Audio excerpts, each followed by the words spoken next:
Hey everybody, you're tuning in to the Canary Cry News Talk live stream, pre-stream. Congratulations for being here a little bit early.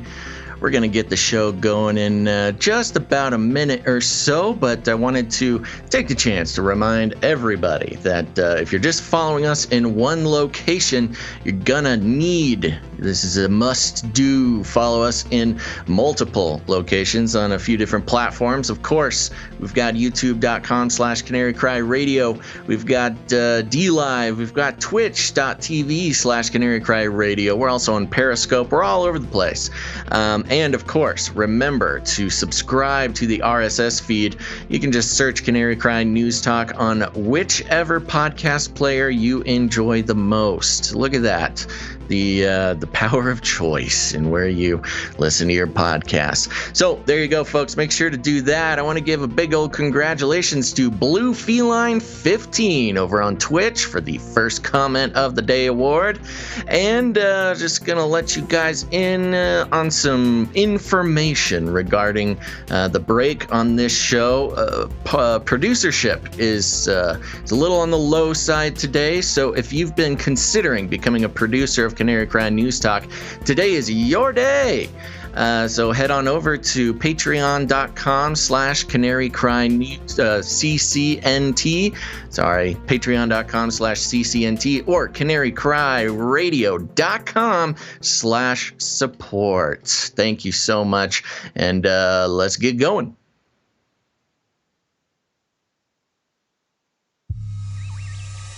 The world is getting crazier. People are acting more and more insane. The end of the world is tomorrow. Tomorrow. There's only one thing to do when the world is falling apart. Listen to Basil and Gonz as they discuss this week's news and events through the lens of Bible prophecy. You are listening to Canary Cry News Talk.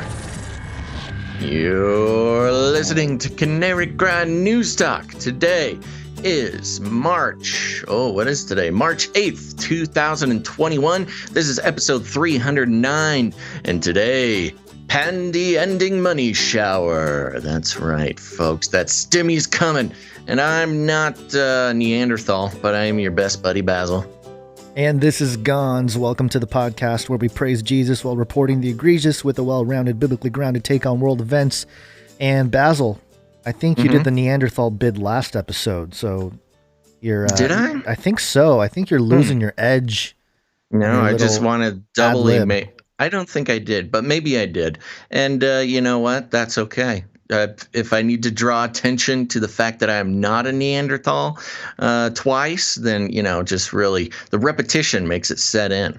Yeah, and hopefully people remember the story that we reported months ago about CRISPR-Cas9 getting Neanderthal DNA and brains, like Neanderthal brains, inside a laboratory. I don't know if you remember that one, but they're doing it. They're resurrecting the Neanderthal. Wow. Yeah. Is that Nephilim adjacent? Probably. I would imagine. You heard it here first, folks. Probably.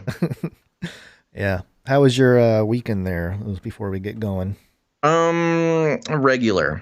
It was good. Regular. That's actually good to hear. I know.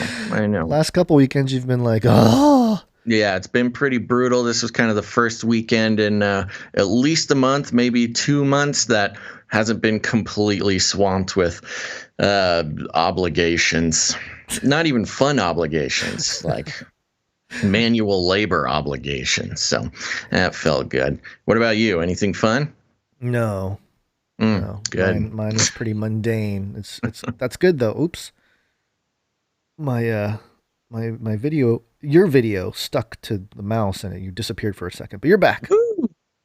Well, that reminds me, we should remind everybody, if you're watching on YouTube or wherever you are, remember to hit that like button, subscribe, bell, you know what to do. Like, subscribe, bell button, all. Like, subscribe, bell button, all.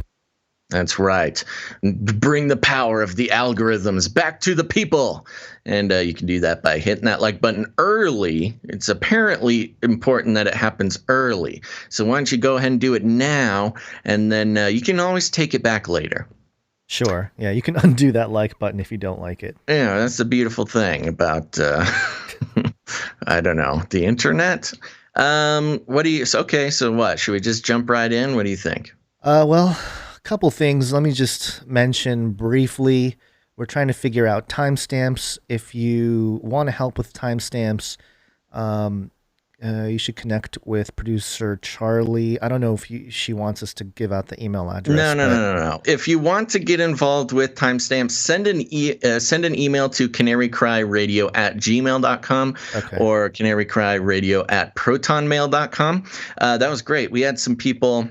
We had one other producer want to get in on timestamps, but we didn't know it was coming. So there's some double work going on, and we're very grateful for the efforts of all of our producers, and especially those who do the timestamps. But we want to get everybody in contact with one another so we don't end up doubling up on the workload there. Yeah, so go ahead.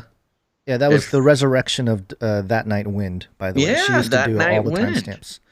So welcome back. Maybe she's on break.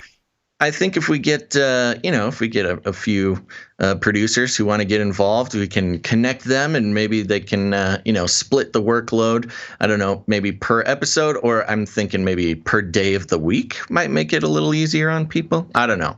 More or less, we're going to let you guys figure that out, but let us connect you. Right. Okay. And then just want to throw out there, we haven't figured out exactly what to do yet, but we are planning a March giveaway.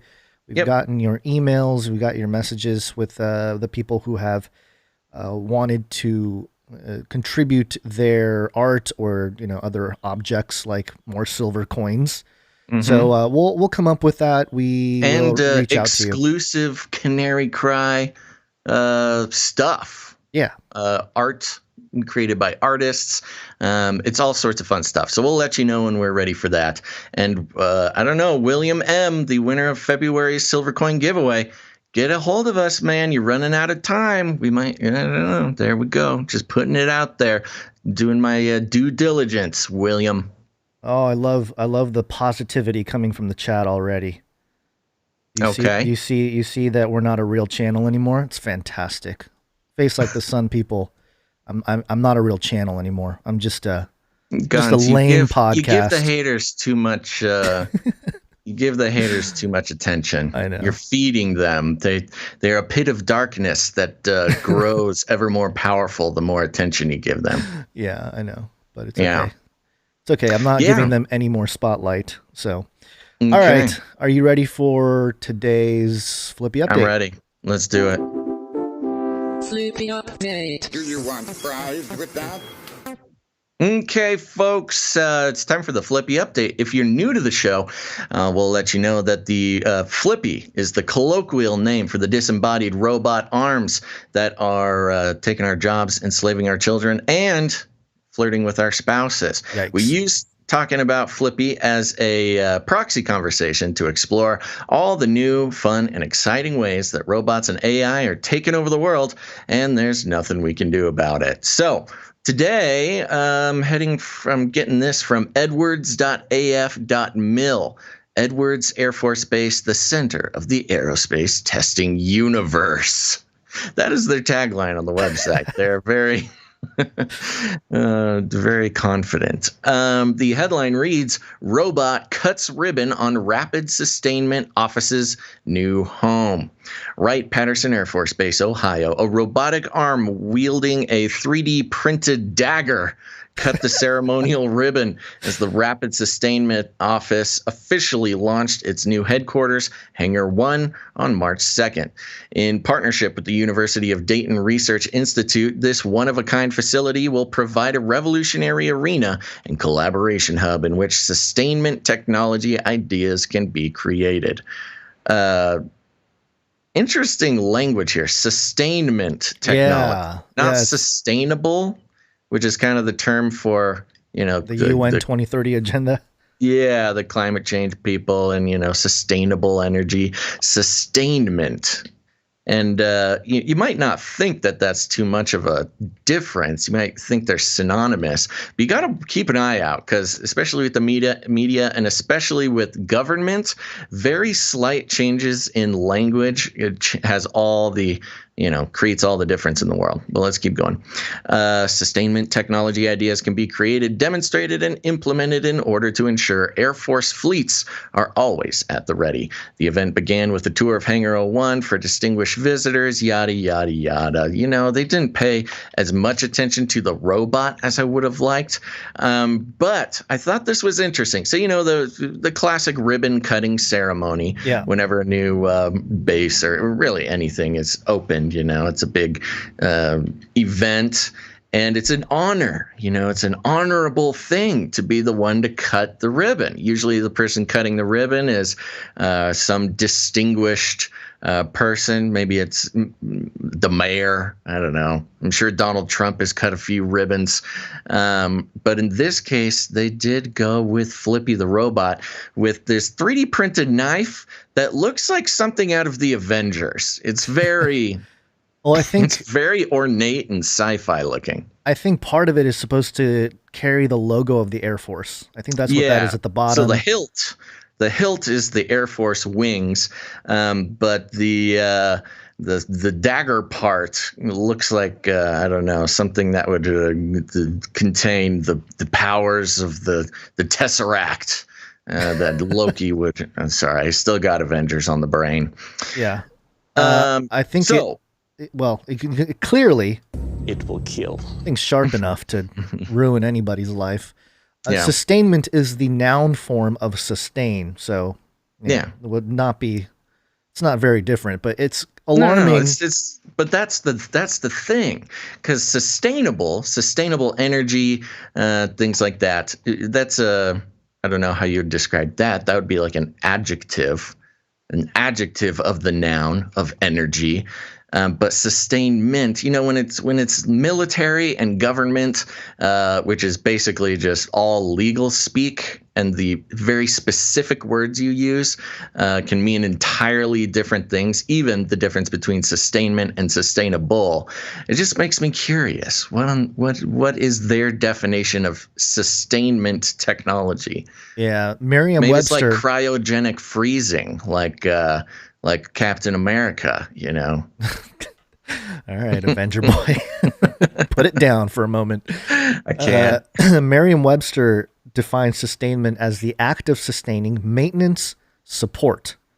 So that's all it says, which is interesting in itself. Yeah, and the other part that's alarming is, well, it could go two ways. One way is this is the military capitulating to the UN 2030 agenda, the sustainable development, without being too overt about it. Like, we'll just kind of, not sustainable. Yeah, that's too triggering for our core audience. So we'll just use sustainment. Or it's trying to not associate with the sustainable development agenda and being like, that's too UN 2030 agenda. Let's. See, I'm thinking they're working with a definition that is completely. I don't know. It could be anything, but calling it sustainment gives them gives the illusion that they're on the sustainable train. I don't know. Again, you'd have to see how sustainment is used in their legal paperwork. Right. I don't think it's like a dictionary definition issue. I'm trying to think of another example of it's like equity and equity, in the social justice thing. Equality, which is a long used phrase for the equality of different minorities and people groups and things like that, which is defined as equal opportunity. Everybody has the same opportunities in America. But now they're switching it over to equity, which is the equality of, equal outcomes. So that's the new push with the social justice movements is no. It's not good enough that everybody has the same opportunity. Everybody has to have the same outcome with equany. Yeah, well, either way, this whole thing is super sus, don't you think? There you go. Good Gen Z language. And one last thing with the Flippy update here. I think it's a very powerful statement, maybe some sort of spell, maybe some sort of movement, that Flippy, the robotic arm, is given the highest honor in this ribbon cutting ceremony, where, with the ribbon cutting, it's also that honorable person who does that. It's kind of considered like this is the person passing on the gift. Right. Who is gifting this establishment or this building. And so, giving Flippy the honorable position of overlord over this sustainment technology, Hangar One, says a lot in the movement towards our, robotic overlords. Was he gifted a key to the Edwards Air Force Base? Who needs a key when you've got a cool dagger? Just barge his way in. Yeah, but I think you're right. The symbolic gesture here is they couldn't find a human being good enough to do this. They had to do the robot. I think it's very signaling of what they're planning to do and what the agenda is here. But bow down, humans. Yeah. In any case, you ready to move on here? Ready, Freddy. Let's do it. Space Pope Reptilian. So we've been tracking the Pope in Iraq. This is VaticanNews.va. Things made a lot more sense with this headline. Pope Francis arrives in Iraq. This is a couple days ago. Pope Francis arrives at Baghdad International Airport, kicking off his 33rd apostolic journey abroad. Ooh. And the very first papal visit to Iraq. I missed that. I missed the 33rd apostolic journey part. Yeah, that's pretty heavy. Yeah, I mean, not surprising, but still, it's very... and there's some pictures of him walking out of the airplane. He's wearing his mask. There's one where his little cape thing is in the wind. It looks very, very super villain-ish, Or it just reminds me of Darth Vader when he walks and he flips his cape, So anyway, that's that headline. But... well, let's look at Fox29.com. They have a good summary here of what he did. He finished it up. He wrapped up his stay there. And the headline here, Pope Francis holds historic symbolic meeting with top Iraq Shiite cleric.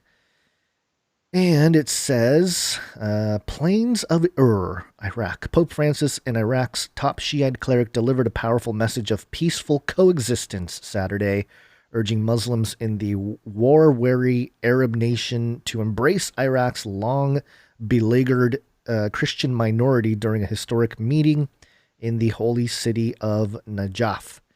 Grand Ayatollah Ali al-Sistani said religious authorities have a role in protecting Iraq's Christians and that Christians should live in peace and enjoy the same rights as other Iraqis.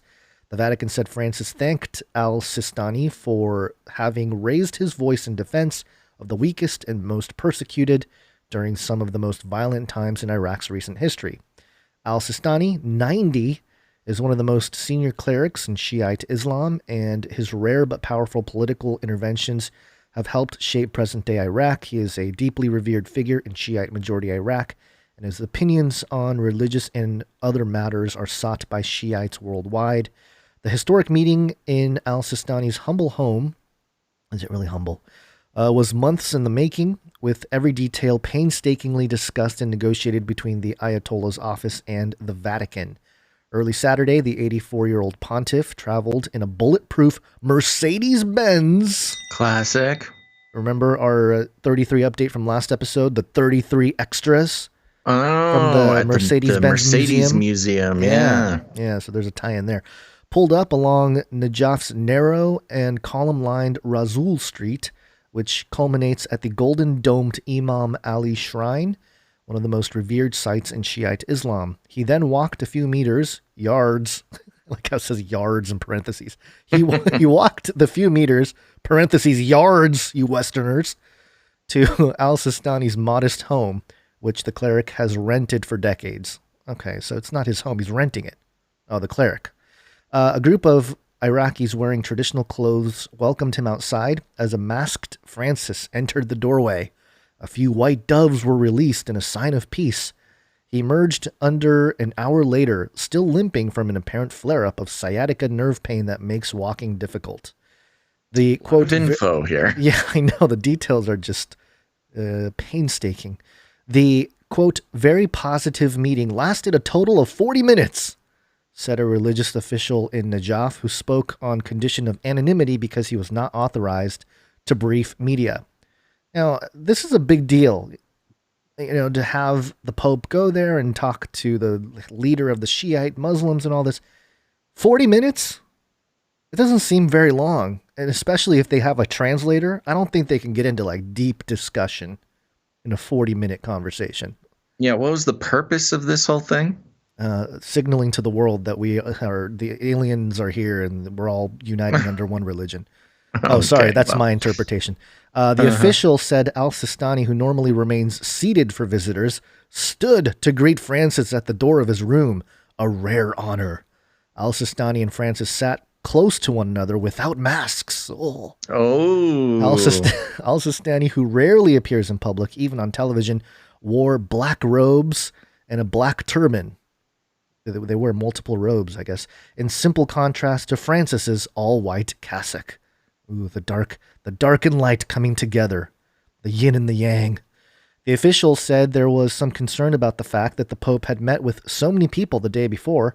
Francis has received the coronavirus vaccine, but Al-Sistani has not.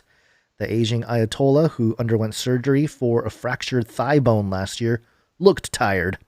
The Pope removed... What's this guy doing breaking his thigh bone? That's a hardcore injury. I know. And he's making himself seen at this event. The Pope removed his shoes before entering Al-Sistani's room and was served tea and a plastic bottle of water. What? Come on, guys. Plastic bottle? What happened to save the world from climate changing recycling stuff? Al-Sistani spoke for most of the meeting. Francis paused before leaving Al-Sistani's room to have a last look, the official said. Well, did the Pope say anything? Did he just stare at him? Was he like, I don't understand what you are saying. You speak a foreign language. Well, I think you nailed it in that it's more of a symbol, you know, again, working towards this one world religion thing. It doesn't really matter what they talk about or what, I mean, there's probably nothing. But I like your shoes.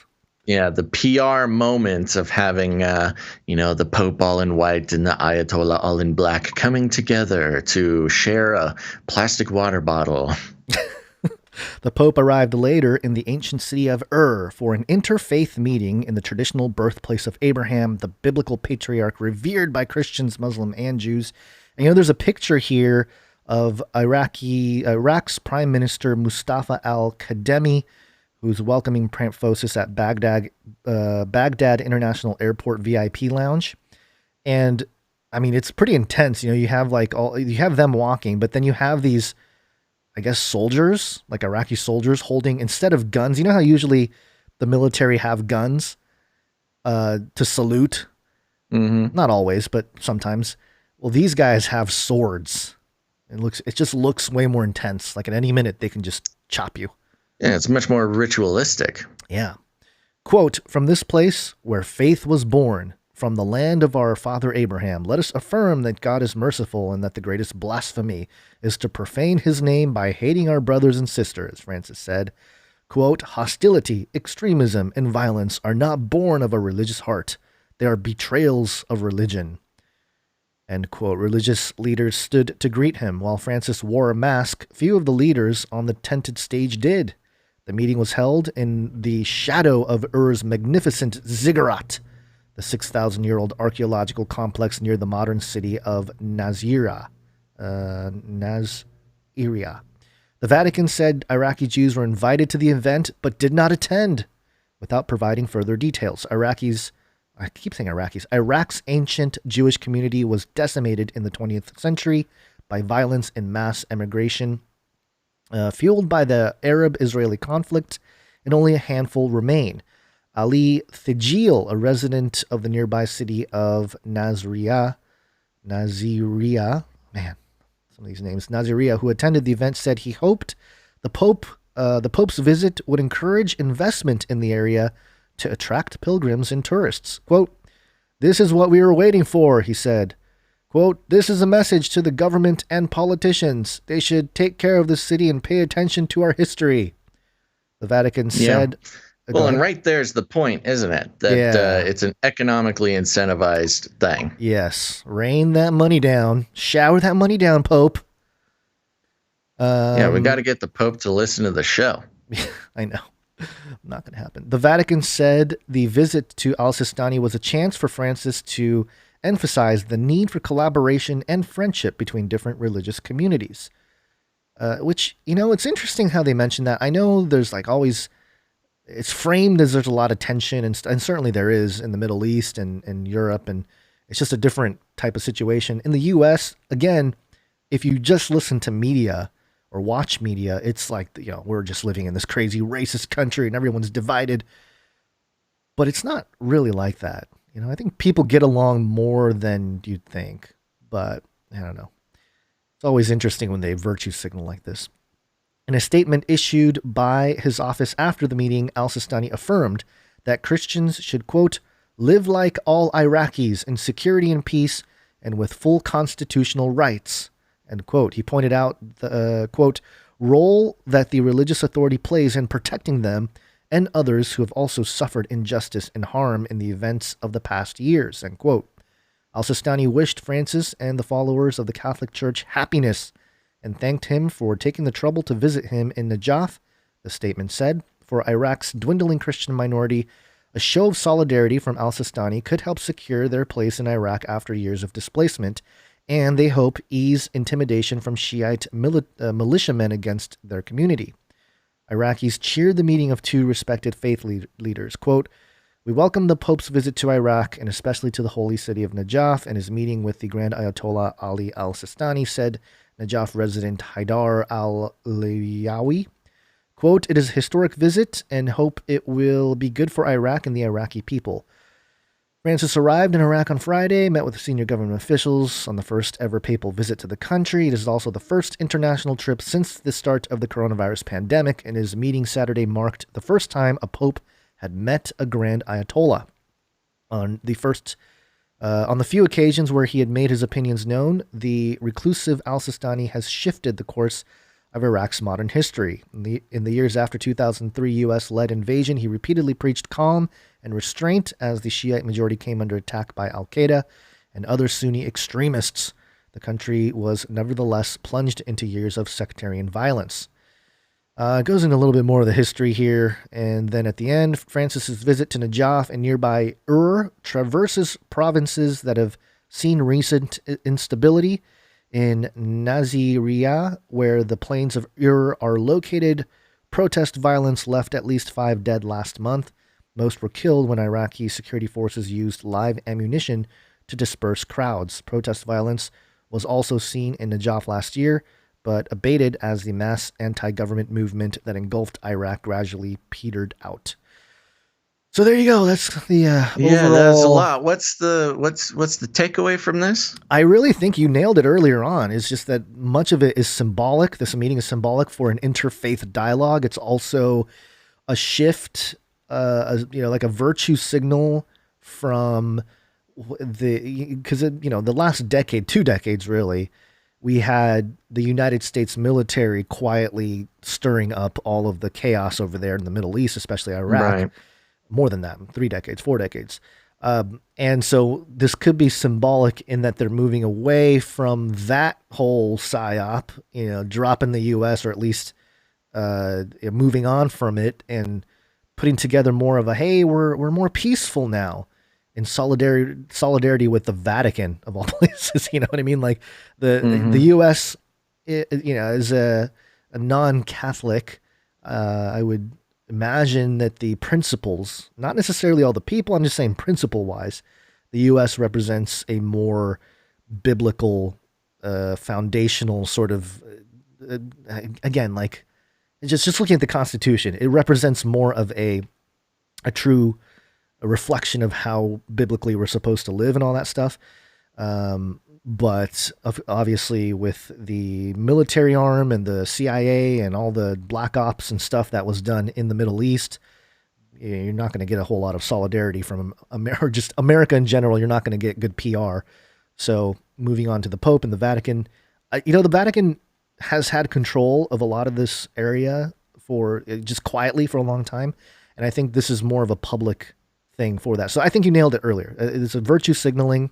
It's the beginnings of a one world religion type of thing. And going back to the birthplace of all the faiths, that really does drive a narrative that, hey, we really should all come together. We're all the same. We all worship the same God, and that whole narrative. So, and pulling along the Catholics, especially with Pope Francis here. And I don't know, what have you looked at the Catholic community and their response to this? Are they like angry? Are they like, hey, this is great? Are they indifferent? No, they generally enjoy this type of thing. Yeah. The word Catholic, what is the exact? I don't have the exact definition. It basically means everything. It means all things. So, they're all about this sort of cross-cultural, partnership building, which, there's nothing wrong with in general. It's just once you have a bigger scope of the Vatican, what it's doing economically, what it's doing internationally, and especially its role in taking steps towards things like the 2030 Agenda 2030. We have a Catholic in the chat says, "I'm Catholic and you are wrong." Okay. So maybe, about what? I don't know. Probably maybe you so many things. I don't know. Am I wrong? Are you wrong? Who knows? Who's wrong? Yeah. Well, universal is what I was looking for here. Yes. Catholic. The definition of the word Catholic means universal. Yes. And I know there are some Catholics that have been very much against this Pope and all of the stuff he's been, the liberal progressive agenda that he's been really pushing out there. So this maybe person is saying many do not like what is going on. Right. So yes, it's a mixed bag. Yeah. There you go. Yeah. I don't think it's very clear as to, there's no consensus amongst the Catholics either.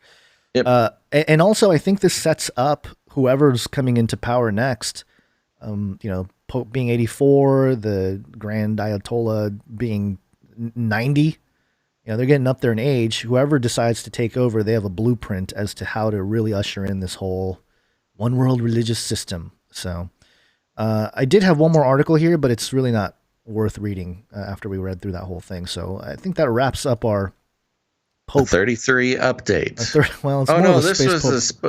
this was all space Pope reptilian stuff. I get it. Yeah. So we'll see what comes of it. And I think there's a volcano that's leaking or something in Italy. And I was checking. Your volcano is leaking. Yeah. I think it's Mount Etna. And I was thinking, maybe this is it. Maybe the volcano is going to explode and the Vatican City is going to fall, because people have had prophecies of the Vatican burning up in the near future and that this is the last Pope and all this stuff. But it's about a 9-hour drive away. It would have to be a pretty gnarly volcano eruption that takes out all of Italy for that to come to pass. But just a side note there to see if this triggers some kind of judgment. Volcano update. There you go. Okay. Well, do you want to move into some Waccine updates here? Let's do it. Waccine.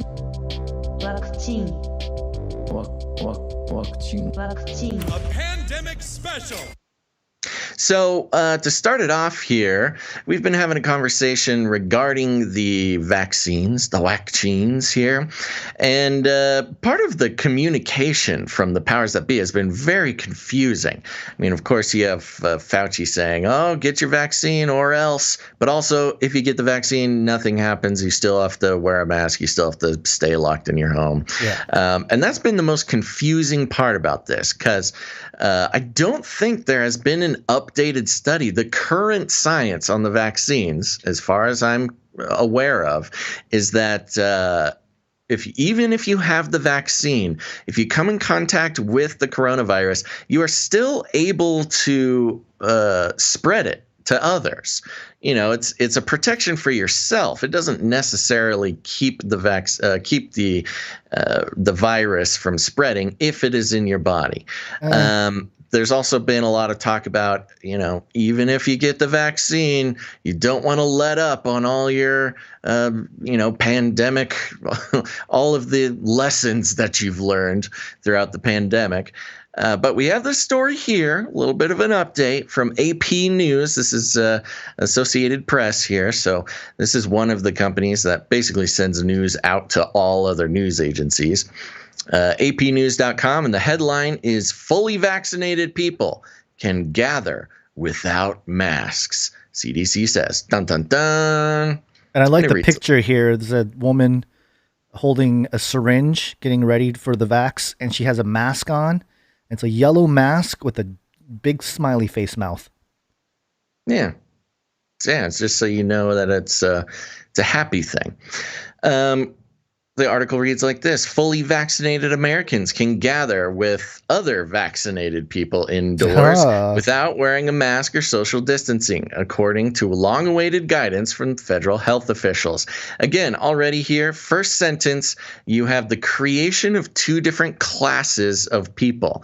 This is furthering a class divide, especially if you take the social justice angle, where certain types of people have better access to vaccines than other people. It's already, quote unquote, a very unfair system, the distribution of these vaccines.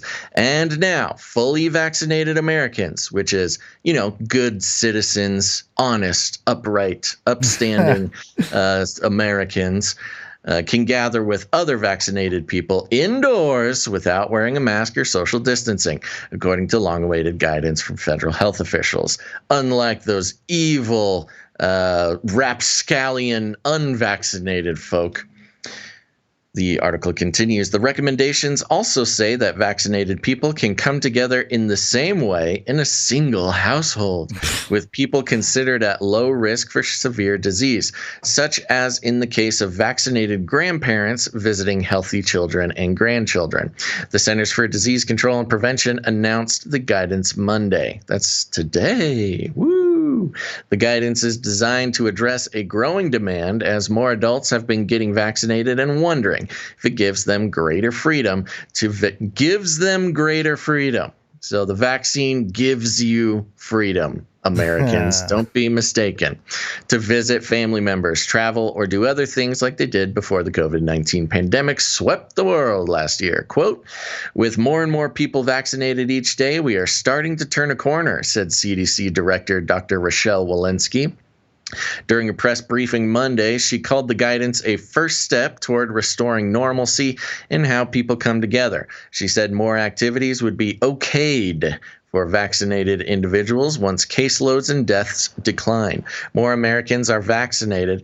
See, that's the other confusing thing. Why would you have to wait for caseloads and deaths to decline if you're vaccinated? If you're vaccinated, nothing should matter. You're vaccinated. All should be okayed. Again, in the context of a vaccine confident person. More Americans are vaccinated, and as more science emerges on the ability of those who have been vaccinated to get and spread the virus, the CDC is continuing, and I like that nice little admission there. As more science emerges on the ability of those who have been vaccinated to get and spread the virus, meaning they're still not sure if it's going to work the way they think it's going to work. Oopsies, I clicked the link. There we go. The CDC is continuing to recommend that fully vaccinated people still wear well-fitted masks, avoid large gatherings, and physically distance themselves from others when out in public. Okay, that speaks for itself. Yeah. Even if you're vaccinated, still do all the things you were told to do. CDC advised vaccinated people to get tested if they develop symptoms, no kidding, that could be related to COVID-19. Officials say a person is considered fully vaccinated 2 weeks after receiving the last required dose of vaccine.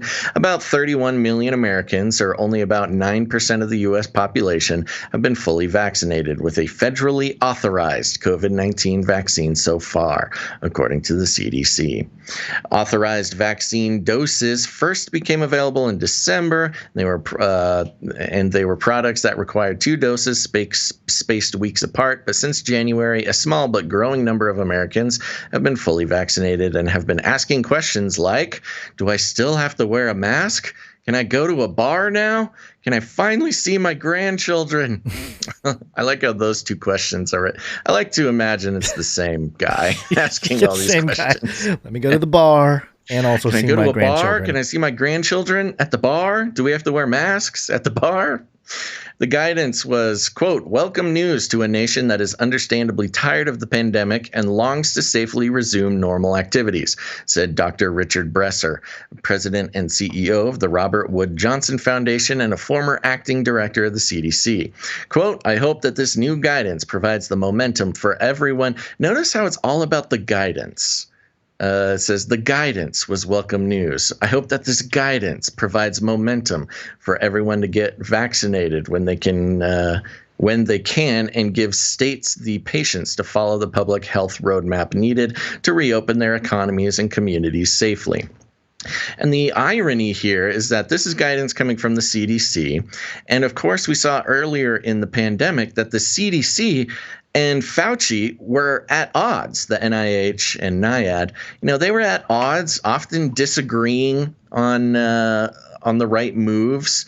CDC seemed to be a lot more honest about the information by admitting, like, hey, some things we just don't know. And also, this Fauci guy seems to be kind of intense. Yeah. And a lot of the things he says, you don't necessarily, this was like, I would say second half of last year, they had a bunch of they were butted heads quite a bit.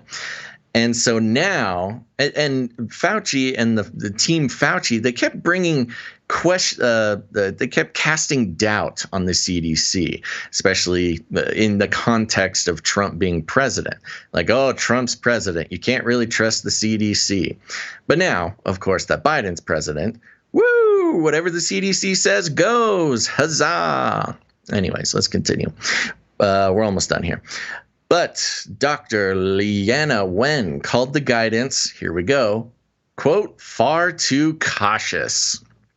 The CDC did not change its recommendations on travel, which discourages unnecessary travel and calls for getting tested within a few days of the trip.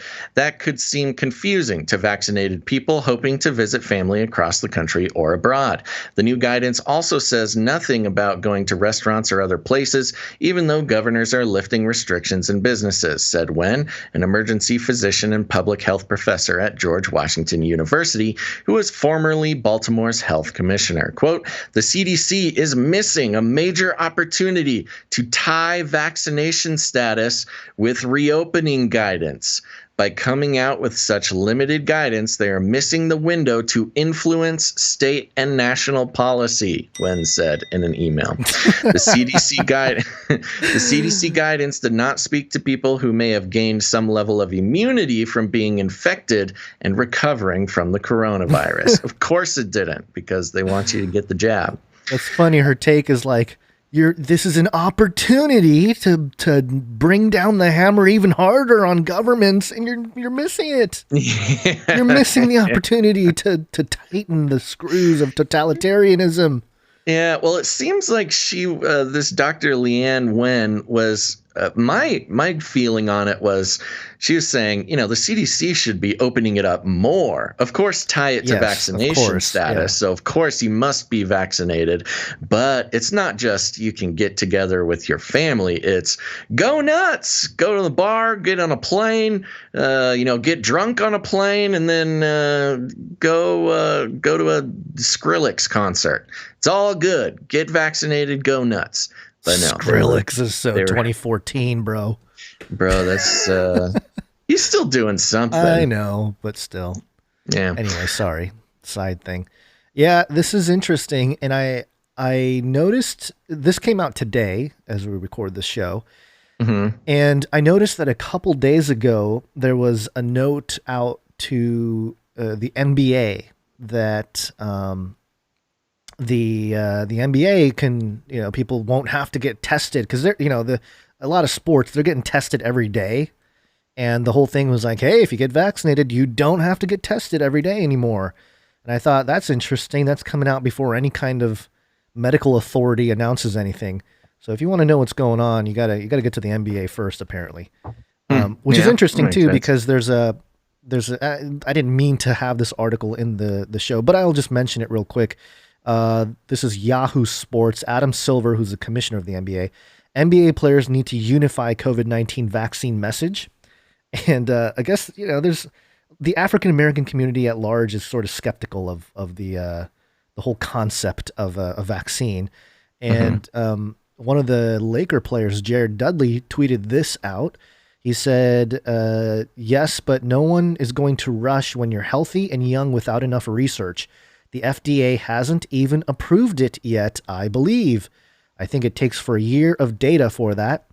And, that's a pretty good thing to see, because it's true that the FDA has not approved any of the vaccines. Vaccine is approved by the FDA as of yet. They got emergency use authorization, which does not mean the FDA thinks it's safe or has approved it. Right. But this Yahoo Sports article takes the tweet from Jared Dudley there and says he's wrong.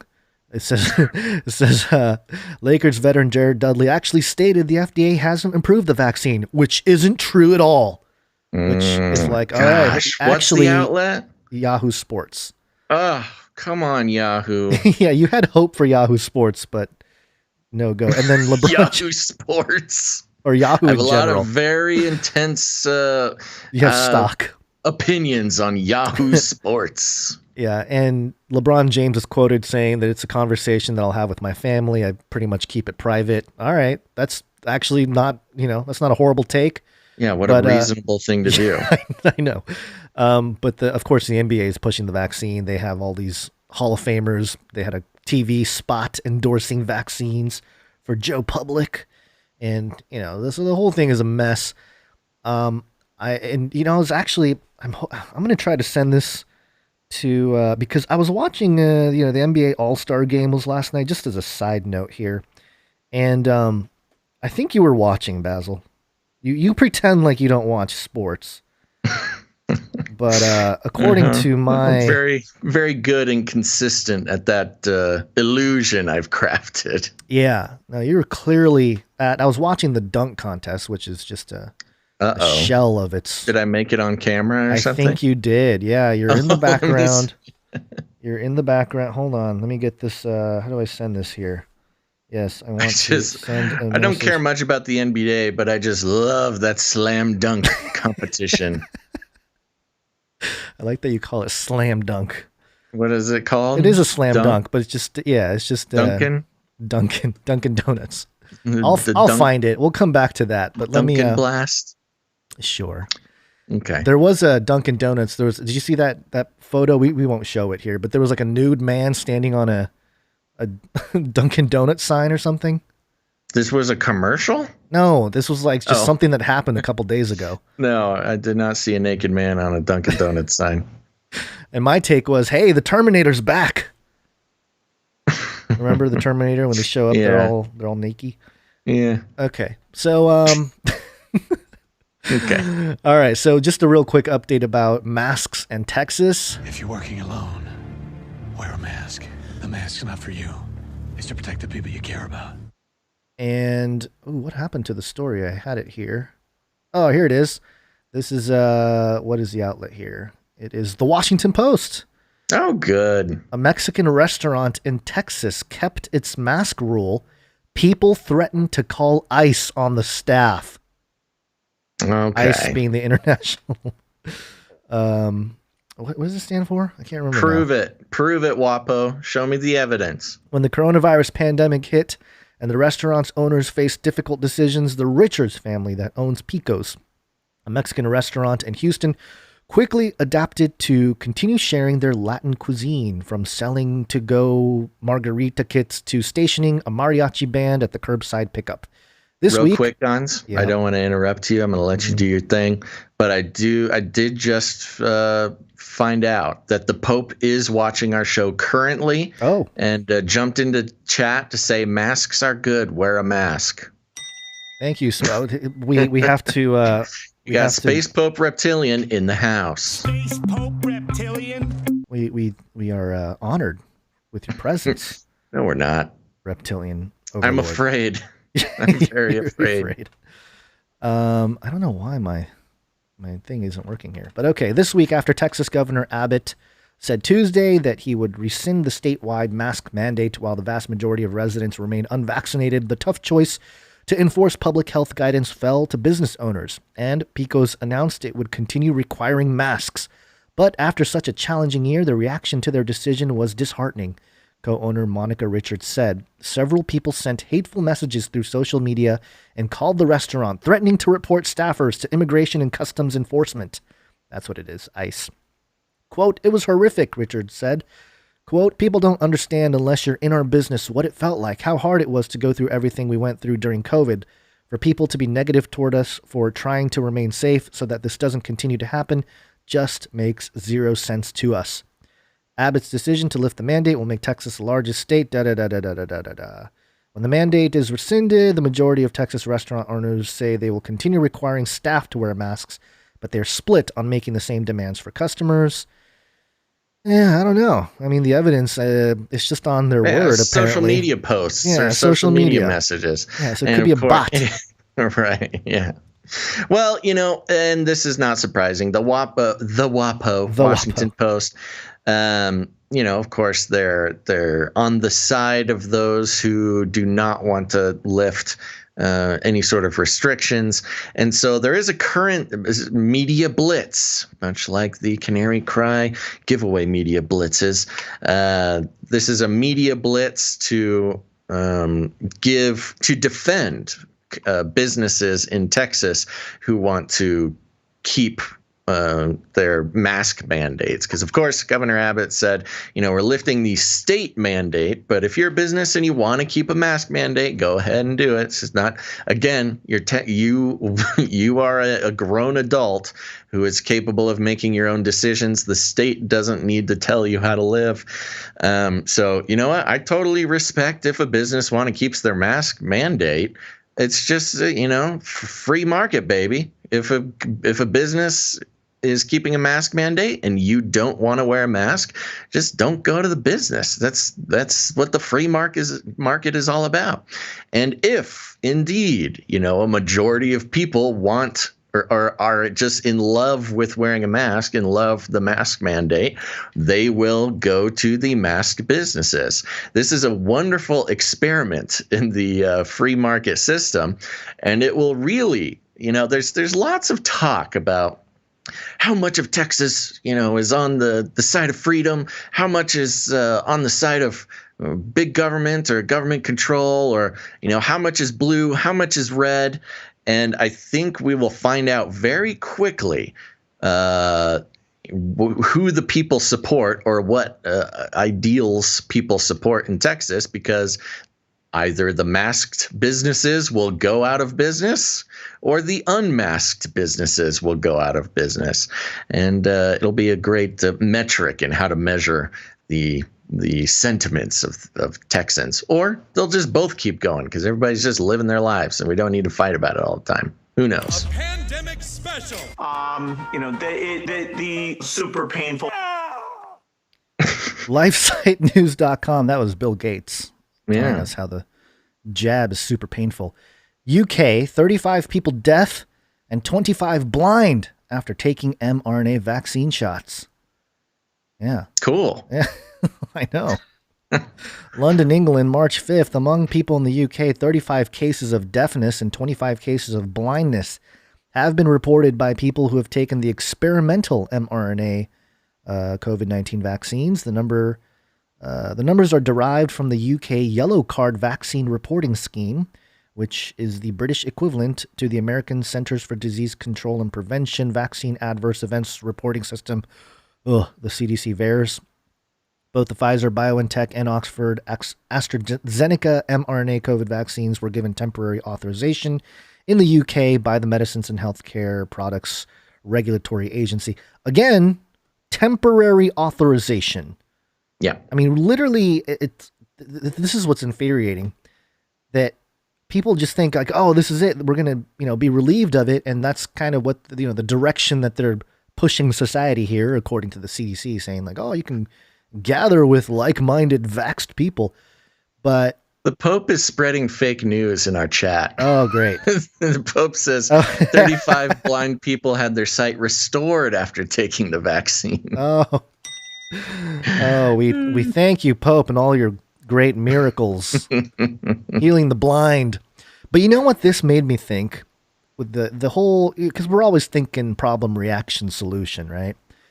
What if this whole plan is to get everybody, as many people vaccinated as possible, and then a few years from now, have all these people who are vaccinated have all these health issues pop up, and then they can bring out the counter vax, the vax, where they're like, well, it was experimental, and the long-term effects are not as good as we were hoping. So here, take this next jab to fix all the problems. Oh, yeah. No, it's the subscription model for vaccines. Yeah. Vaccine, then the vaccine to the vaccine, then the vaccine to the vaccine to the vaccine. Right. In that regard, I can definitely see a Mark of the Beast narrative forming there. Because if you think about the Revelation 13 timeline, you have one of the horns of the beast. Most people believe that is the man of sin. Come to the world stage. He conquers everybody. And then he has a mortal head wound, and then the false prophet comes up out of the earth and heals the wounded-headed beast there. So it's kind of like, it makes sense that there's more to the agenda here than just that. And, continuing on here with the whole idea of it's painful. The super painful. This is greatgameindia.com. Doctors. Wait. Are you done with the blind thing? Yeah. Do we know why this is happening? Did they say anything about, what are the numbers we're looking at here? Yeah, it's 35. Just 35 and 25? Yeah, latest data, which runs up to February 19th and was published on February 22nd, reveals a plethora of debilitating side effects, but this has not alarmed officials at the MHRA, who maintain that, quote, no other new safety concerns have been identified from reports received to date. They conclude from this that the overall safety experience with both vaccines is so far as expected from the clinical trials. The regulator doubled down on the support of jabs, stating that the, quote, expected benefits of the vaccines in preventing COVID-19 and serious complications associated with COVID-19 far outweigh any currently known side effects, including deafness, blindness, and death. Yeah. Yeah. So. Well, and that goes back to the big picture versus the small picture. The people pushing the vaccine say, if a few people die, if a few people go blind, it's no big deal. We need everybody to get vaccinated. Whereas on an individual basis, the person who goes blind is, again, Gonz, I don't know if you've seen any of the Avengers series or follow the Marvel Cinematic Universe, but in Captain America: Civil War, the main bad guy, you later learn that he was just a man living with his family in Sokovia, and when the Avengers were fighting some terrorists, his family just happened to get killed in the crossfire. And, while he took 2 days to dig their bodies out of the rubble, the Avengers got to go home and sleep in their own beds.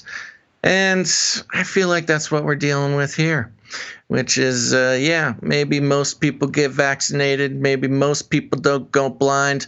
But the guy who does go blind or does go deaf or whatever, does have one of these horrible side effects, we've learned from the Marvel Cinematic Universe that they are actively creating supervillains that will fight against the vaccinated population. Sure. Yeah. This reminds me. You can find the rest of that breakdown over at Basil's Marvel Talk Marvel on Talk. Apple Podcasts. Have you talked about the Illuminati over there on the Marvel Talk? Oh yeah, it's all about the Illuminati. You know, well, no, they have an actual group that's called the Illuminati, like in the show. It's not us labeling that. In what show? In Marvel, like the Marvel Universe. Is that a new one? I have not caught that yet. No, look here. I'm gonna pull it. I know up here. Hydra. Oh yeah. We read that thing. That's that's in the comic books or something. Yeah, it hasn't the comics. quite made it to the cinematic universe. Oh, all right. Well, I'm a strictly Marvel Cinematic Universe guy. I don't know anything about the comic books. I thought you're a full-blooded Marvel guy. Yeah, the Illuminati are a fictional group of superheroes appearing in American comic books published by Marvel Comics. The characters join forces and secretly work behind the scenes.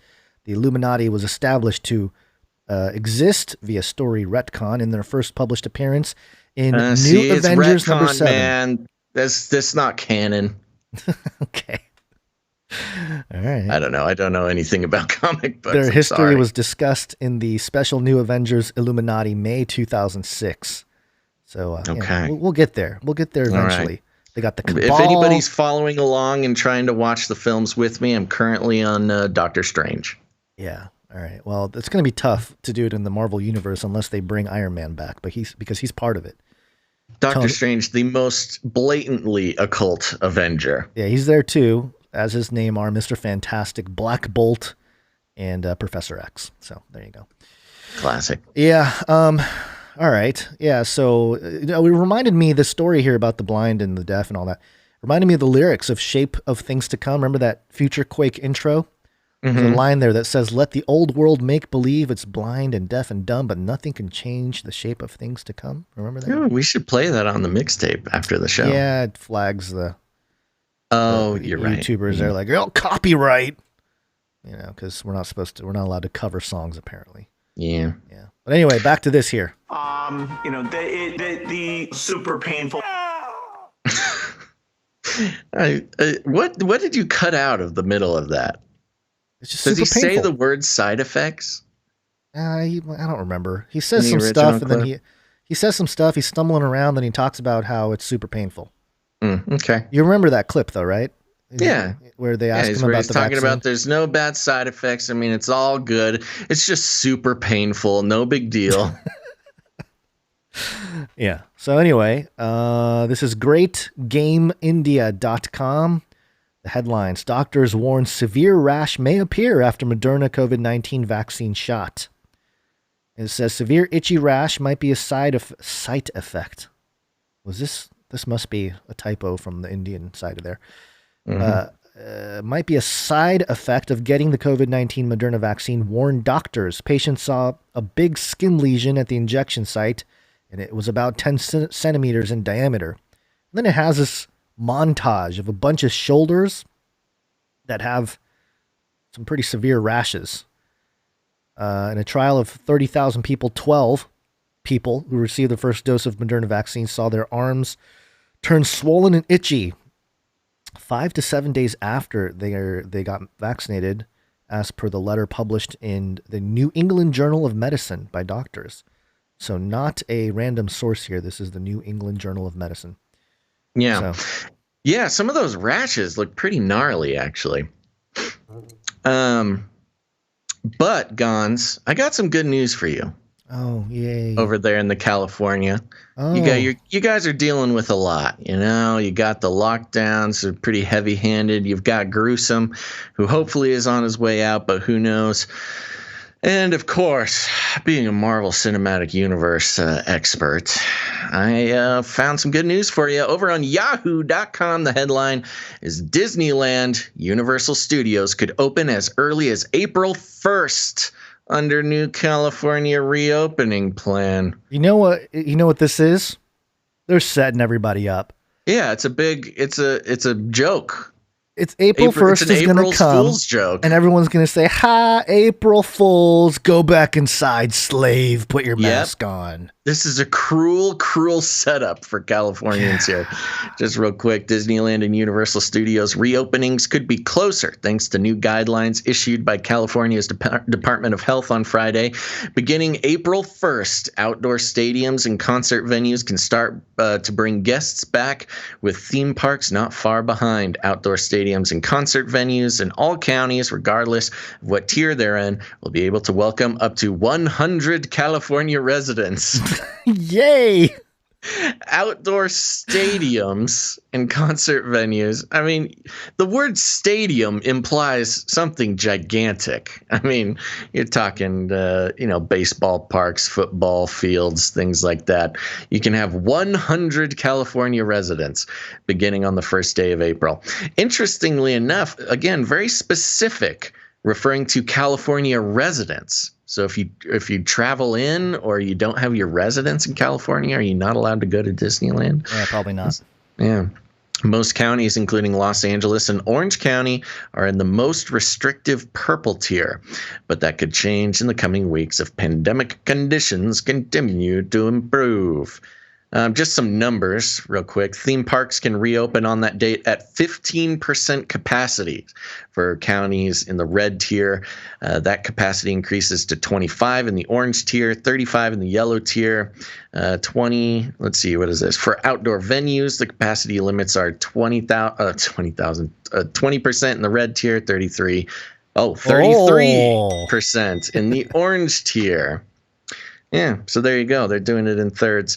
I don't know what. So Orange County, you guys are in purple tier. That's not even listed on this. I guess you got to get to red to even have 15%.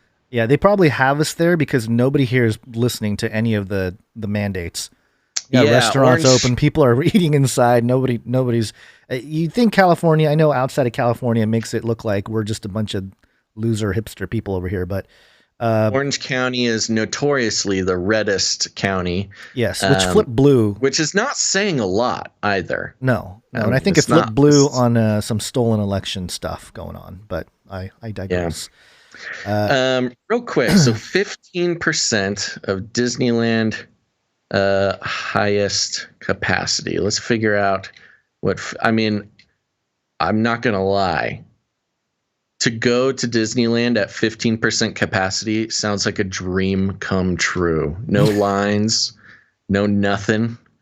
Yeah, but also if you're a pro athlete, I'd rather just have like the no audience than like 100 people in the stands. Then it's kind of like you're showing off. Yeah, you're like, you're screaming at the fans, and it's got like, yeah, woo, all right, good dunk, LeBron. How would I search for Disneyland? I keep searching Disneyland population, but that's not right. Capacity.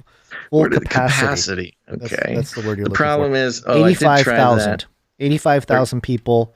An additional 10,000 cast members were running at 100% functioning attractions. It boggles the mind. Nearly 100,000 people can be within 60 acres at Disneyland. Wow. So 15% of that makes it easy. So 15,000 people. Yeah. That still sounds like an insane amount of people. 15,000 is close to what fits into like Staples Center. I think Staples Center is 19,000 something seating. So yeah, it's about right. I don't know, but they're all next to each other. I am being reminded in the chat that I believe Disney World is open in Florida. Yeah, already. Well, California is the only place not open for like. Technically not open with anything. We're the only state. You guys are so cool over there. It's because of Newsom. It's Newsom science, baby. Ha! Newsom April science Fools. has taken us. I know. I'm expecting it now at this point. April 1st is going to roll by and Fauci's going to be just kidding, everybody. Put your mask back on. Go inside. That was a good impression. That's very good. Okay, so yeah, not much else with the pandemic stuff. I do have this story that I thought was pretty funny. He's a Satanist. This is from newser.com. Satan tries to get a date at a subway station. Oh, good. The Prince of Darkness is apparently looking for a date on the Boston subway system. A 20-year-old woman approached transit police at the Massachusetts Bay Transportation Authority's Forest Hills station at about 10:45 p.m. Monday, which was last week, to complain about an encounter with a man dressed all in black, including a mask covering his entire face and his hood drawn tight. Police said on their website, per the AP. The woman told police the man typed something on his phone and extended his arm across to her, displaying a message that said, quote, "I am Satan," then stared at her. Good pickup line. Yeah, the woman said the encounter frightened her, so she pointed out, quote, "Satan" to police. The 22-year-old man told officers he was only flirting and trying to be funny and said, quote, "I was going to try to get her number." Oh my gosh. Yeah. See, this is what happens when you don't let young men socialize for a year.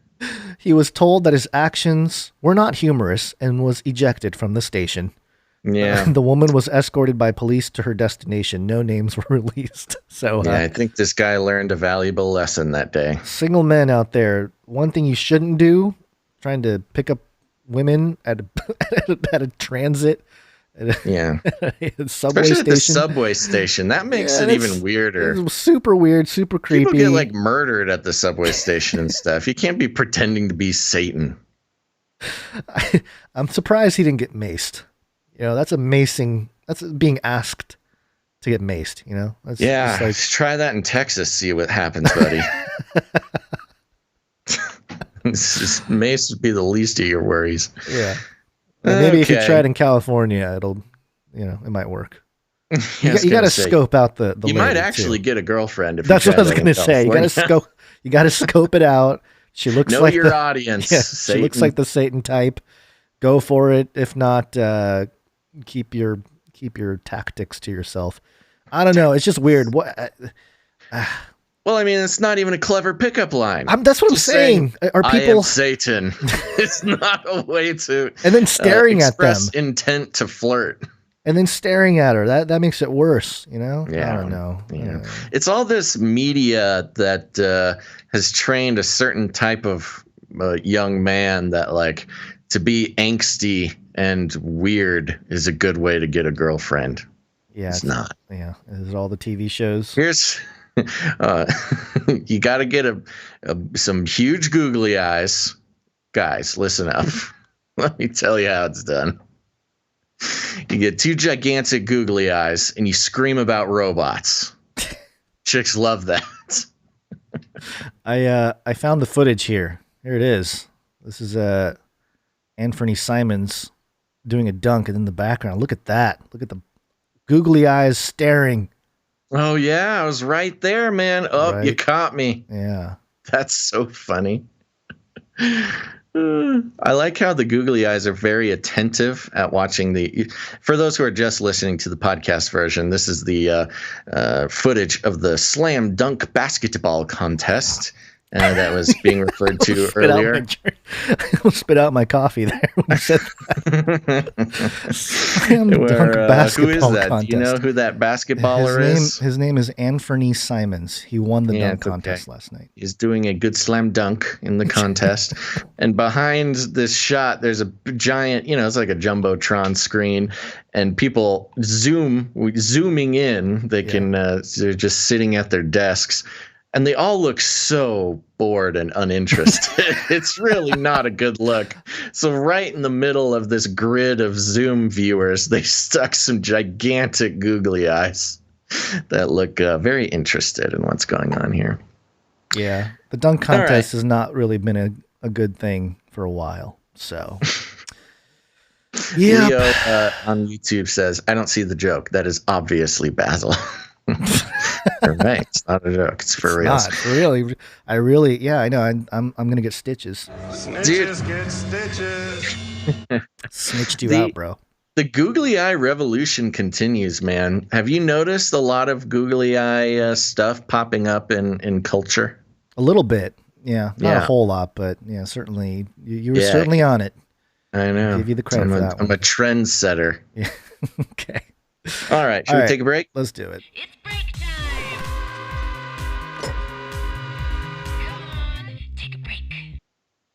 Okay, folks, we're going to take a quick break, but don't go anywhere because right after the break, we've got 33 update and, of course, some politics to be talking about, as well as some deepfake AI updates. And, of course, you want to stick around for the lasers.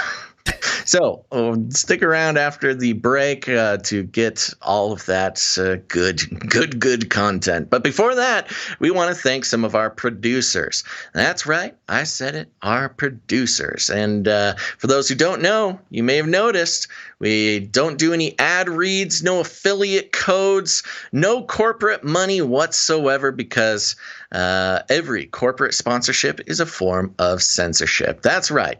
Advertising as an industry, according to the father of advertising in the mid-20th century, says that advertising is a form of mind control, and the average man needs somebody to craft the worldview in order to make their way through this world. And you know what? We just disagree.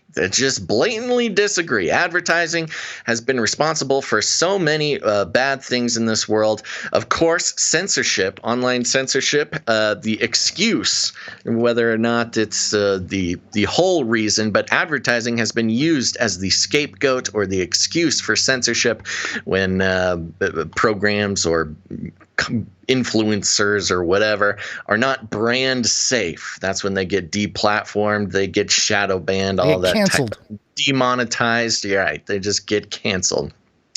But not only that, advertising is responsible for privacy concerns, big data concerns. All the evilness of the internet system is almost directly related to the advertising industry. So, you know what? A lot of people, they do programs online and they are able to make it work with advertising. But we decided long ago that was not the way to go. And again, more and more, not just online shows and podcasts and things like that, but also mainstream outlets are realizing that the advertising industry or just the practice of advertising puts them at the whim of it puts them in danger is what it does, and they have to keep an eye on what they say. And even some of the biggest news outlets have started asking for, they call it donations, and I think it's correct for them to call it donations because it truly is charity.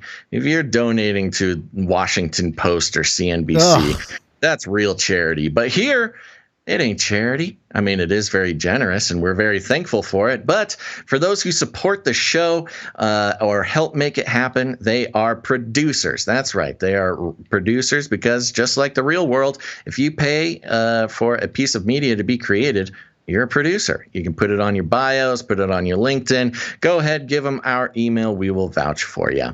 And so there's a couple ways to become a producer with your time, talent, and treasure. We'll start out by with thanking some of our financial producers for this episode of Canary Cry News Talk, episode 309.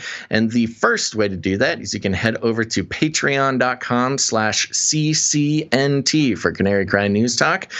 And that's patreon.com/CCNT. We had one new Patreon producer come in over the weekend, and so I want to thank our dear new producer, Ashton. Producer Ashton, thank you. Ashton Kutcher? Yes. Yes. Thank you very much, Ashton Kutcher, for your producership. And that's all for Patreon. Yeah, it's going to be a little bit of a shorter producer break this episode, Gonz. So that's good because we've got a lot of great art that came in over the weekend. Yeah. But here's the thing: Patreon is not the only way to become a producer. In fact, a lot of people don't like Patreon. That's okay. We support you. That's why we have CanaryCryRadio.com/support. CanaryCryRadio.com/support. That's right. CanaryCryRadio.com/support is a great way to become a producer of the show. You can read about the value for value model, the Canary Cry Roundtable of Knights and Dames, and you can become a producer.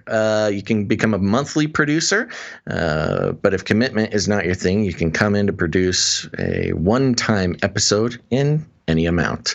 Gonz, there's also cryptocurrency and all sorts of other fun stuff. Fun ways to produce the show over there. Gonz, who do we have coming in on the PayPal? Stay from PayPal. First up, producer Timothy G. Thank you very much, Timothy G, coming in with the 2021. Yes, that is the year. And next up with the pocket full of the year. That is the year. With the pocket full of sevens is producer Saul. Thank you very much, producer Saul. Very consistent. Next up, another returning producership from Shield Labs. Yes, also very consistent. Thank you very much. And Shield Labs left a note here, and they said, let's crowdfund a Canary Cry comic where Basil and Gonz, together with a rogue flippy sidekick and a Canary Cry rebel resistance army of freedom fighters, fight the Illuminati and the evil forces of the OWG technocrats. That would be pretty cool, and that could be done. We've got a lot of great artists. We've got a producer who has the hookups with the printing company.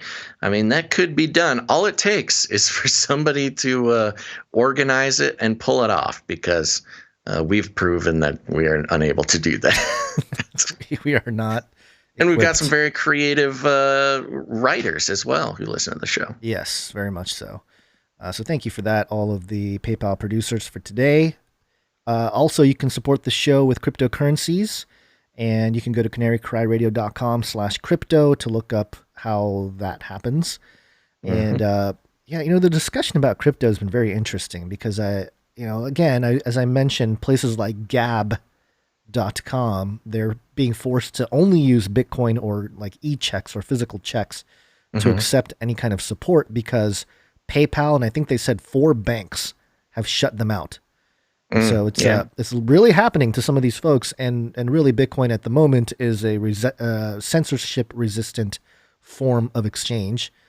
But we got some Satoshis. We got about 31,020 Satoshis, which is the smallest unit of Bitcoin, from a producer. I don't know who it is. It's anonymous, remember. The transaction is on the blockchain, but the identity. It's about $15, a little over 15, I think. Yeah, something like that. It's too volatile. I don't know. It's too volatile. Also, a quick thank you to Jade Bouncerson for the timestamps, and we mentioned some of the the situation with that earlier. So yeah, definitely email us, canarycryradio@gmail.com or canarycryradio@protonmail.com. That's right. And if you want to get involved with that, please email. And we thank Jade Bouncerson for those timestamps, because if you come in and you watch after the live broadcast, you'll notice that I think it usually comes in a day or two after, but there will be timestamps across the board on the episode, usually in the pinned comment, right, Gonz? Either the pinned comment, or lately I've been just throwing it in the description of the video, because nice. In theory, it's supposed to create these little divot marks on the video timeline, although it hasn't been happening on my videos, at least from my end. So if there are others out there, please check it out and see if there are little divots of... Usually there's timestamps. That's how it works on YouTube, theoretically. But for some reason, I'm not seeing those little divots. But well, either way, you can either go into the pinned comment or in the description and just click on the topic you want to hear about, and so you can jump around the episode, listen to what you want to listen to without committing to sitting down for the full 3 hours or whatever. And we're very grateful to Jade Bouncerson for giving us those timestamps, and That Night Wind came in and sent them for last episode as well. So if anybody wants to help with the timestamps, we want to get you in contact with the producer who's going to head that up. Yes. And also, if you can't support with your time or treasure, you can always do so with your talent. We accept jingles. And of course, we accept your artwork. One art, please. And today we have a good handful of art, multiple pieces from multiple producers. This first one is New World Order Times-Gazette from producer Mark. Yes, thank you very much, Producer Mark. And we're so happy to get another edition to the NWO Times-Gazette. All the news we're allowed to print. This is the classifieds section for March 8th, 2021. First of all, for sale, low public acceptance based on widespread misinformation has resulted in a huge surplus of COVID-19 vaccines. Order now and mix and match 500 dose lots. You can just pay shipping and handling. Give them as gifts. Include them in your kids' and grandkids' Easter baskets. Finish your stocking stuffer shopping. Act now, and every dose will come with a free implantable Vaxport. All right. Called Jab for Less. That's good. Okay, yeah, those are there's quite an influx of those on the market. Now, over in the Help Wanted section, we've got work in the safety of your own home to protect young people from harmful ideas. Cancel Culture International is hiring censors to carefully scan children's and young adults' books for offensive, culturally insensitive, and non-inclusive content. Base compensation plus book banning incentive. More information at www.Fahrenheit451.org. Okay, there you go. You know, times is tough. You got to make a buck somehow. And lastly, for sale, don't let your loved ones be caught unprepared by the next pandemic or C-19 variant. Give a gift subscription to the Vax of the Month Club. In-home delivery of the very first doses of every new vaccine 12 times each year. And you can go ahead and call Vax for Life. Thank you very much, Producer Mark. Always a pleasure to have the new edition of the NWO Times-Gazette. Very good. So there's that first one from Producer Mark. He did send us a second one. It's more of a standalone ad here. Yeah. Got to advertise these things. It's a nice, colorful, very deep blue background. You've got two bottles of what looks to be vaccine. It says Wu Flu COVID vaccine, attenuated live COVID-19, Coronavac. And there's the bottle, the liquid in the bottle is a very spooky green. You've got a dripping needle there.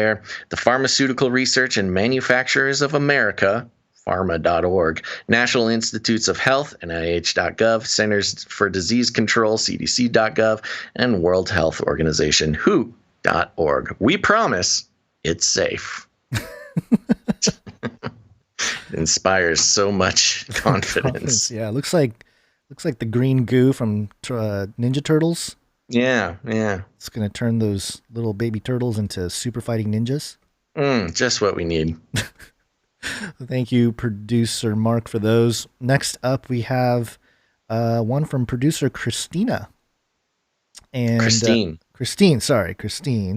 Yes, Christine. And there's a giant Twitter bird with devil horns and a key and little Gonz going to jail with my jail outfit. And it says, "How dare you tell people facts without including the approved narrative?" Yeah, Gonz, you get what you deserve. I know, in reference to me getting in Twitter jail for spitting some facts about Moderna and the NIAID and Fauci and money and patents and all that fake news that I apparently push out there. Stop telling the truth there, Gonz. Yeah. It's dangerous. You're a dangerous individual. I know. So thank you for that, Producer Christine. And next up we have, we don't always accept screenshots, but this one was pretty good, so I included it from, I believe it was from Producer Theresa. Oh, wait, no, we what happened to my thing here? Oh, no, okay, the screenshot comes later. This is Producer Theresa. This is art. It's almost like a collage of things that we do here.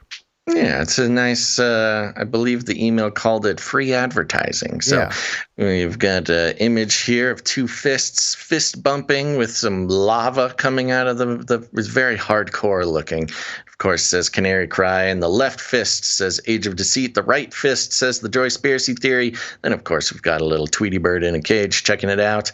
And it's a little we'll throw over to our, two powers that be the Face Like the Sun channel, and of course Age of Deceit series. Then we've got the Joyspiracy theory, and they're meeting in the middle to create Canary Cry. And I like our little sock puppets down there on the bottom left. That's some real deep Canary Cry lore, those sock puppets. Yeah, that's throwing it back quite a few years there. It's good stuff. Reaching into the archives for that one. Mm-hmm. So yes, thank you for that one, producer Theresa. Next up, we have producer Ali, the hand drawing of Nansy Pelosi. This is great. In reference to the clip from last episode where she was just giddy about the phrase "Open Biden" instead of "Open Sesame," which I don't know, man. It's just so cringy. But producer Ali, this is just a beautiful portrayal of Nancy Pelosi in full guffaw, I would say. Yeah, Ali, you just keep getting better and better. This is great. Yeah, and this is Nancy Pelosi accidentally finding the keys to life, the universe, and everything. Open Biden. Oh my gosh, she's so weird. Yeah. All right, so this is the screenshot. Thank you, producer Ali. The screenshot coming from producer Cynthia. This is it's weird. It's weird. It's Tom Hanks with the black eye, and it looks like a screenshot of Oprah's Instagram. And there's Oprah and another lady with Tom Hanks' black eye, and he's holding a sign that says, that's a handwritten note that says, "I am not allowed to talk." Yeah, this, I forget what that originally said. Did it originally say I'm not allowed to talk? I don't know. That's what I was thinking. This was a couple years ago, and it was kind of in the midst of Tom Hanks pedo stuff. Tom Hanks kind of getting wrapped up in the Pizzagate narrative. Yeah. And it was there's just weird stuff. It's the picture with like the weird meat clock on the wall. Right. And he kind of seems to have a little bit of a black eye, and he's got Oprah kind of got his hand on one shoulder, and I'm not sure who the other woman is on the other side. But yeah, there you go. Screenshot. If this is the original screenshot, then that was the original note. I've seen so many memes changing what is written on that notepad he's holding up that I forget what the original was, but this might be it. Yeah, the meat clock is weird because it's a clock with 6 hamburger patties, like raw hamburger patties, and hot dog, raw hot dog. Yeah. It also kind of reminds me of the Ronavax, or not the vax, the virus, the way it looks, And this is This is a couple years before that, right? So yeah, signaling with the meats there. But yeah, good catch and creepy, very creepy. Thank you for that. Very creepy.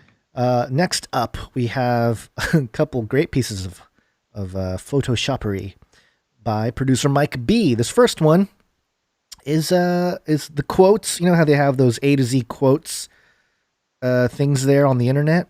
It's in that style. It's got a old Adam Curry with the big hair from the 80s. Old MTV Adam Curry. MTV Adam Curry, and the quote is, "Every corporate sponsorship is a form of censorship." And I get the feeling that if we share this on social media, we can get Adam's attention and have him retweet it. That would be nice. Yes. Let's see. I'm gonna save it here. Save to computer, just because I like it so much. Yeah, I got a response from him. Very good. I was stoked about that. And then Mike B has a second one of Ben Shapiro, and it is "Everybody loves waffles." Everybody loves waffles. Definitely worth going on a quote card. I checked in on Ben Shapiro because he did a whole thing on Bitcoin the other day, and he's definitely getting more shameless in his transitions and just his advertising. You mean? Yeah, super shameless. It's pretty bad. It's so shameful. I just can't believe that. I mean, I can believe it, actually. I have no defense for this guy. What is his name? Ben Shapiro. Yeah. I mean, I don't know. It's just so disgusting hearing people try to make these ads seem okay. Or fun. It's fun talking about our advertisers. Yeah. It's like, I don't know. It just makes me sad. But I just noticed these two quotes go together, Gonz. Oh, they do? They should go side by side. Oh, yeah. they should. Yeah, you're right. Yeah, There's a this is theme Ben here. Shapiro, his famous "Everybody Loves Waffles" ad next to Adam Curry. Every corporate sponsorship is a form of censorship. Ah, so we got one calling out the other. Yeah, we might have to tweet both of these together here. Thank you very much, producer Mike B. Do you think Ben Shapiro will retweet himself saying this? Nope. Nope. I do not think he will. Well, if we get his attention, he'll think we're like liberal progressives or something, trying to. I don't know.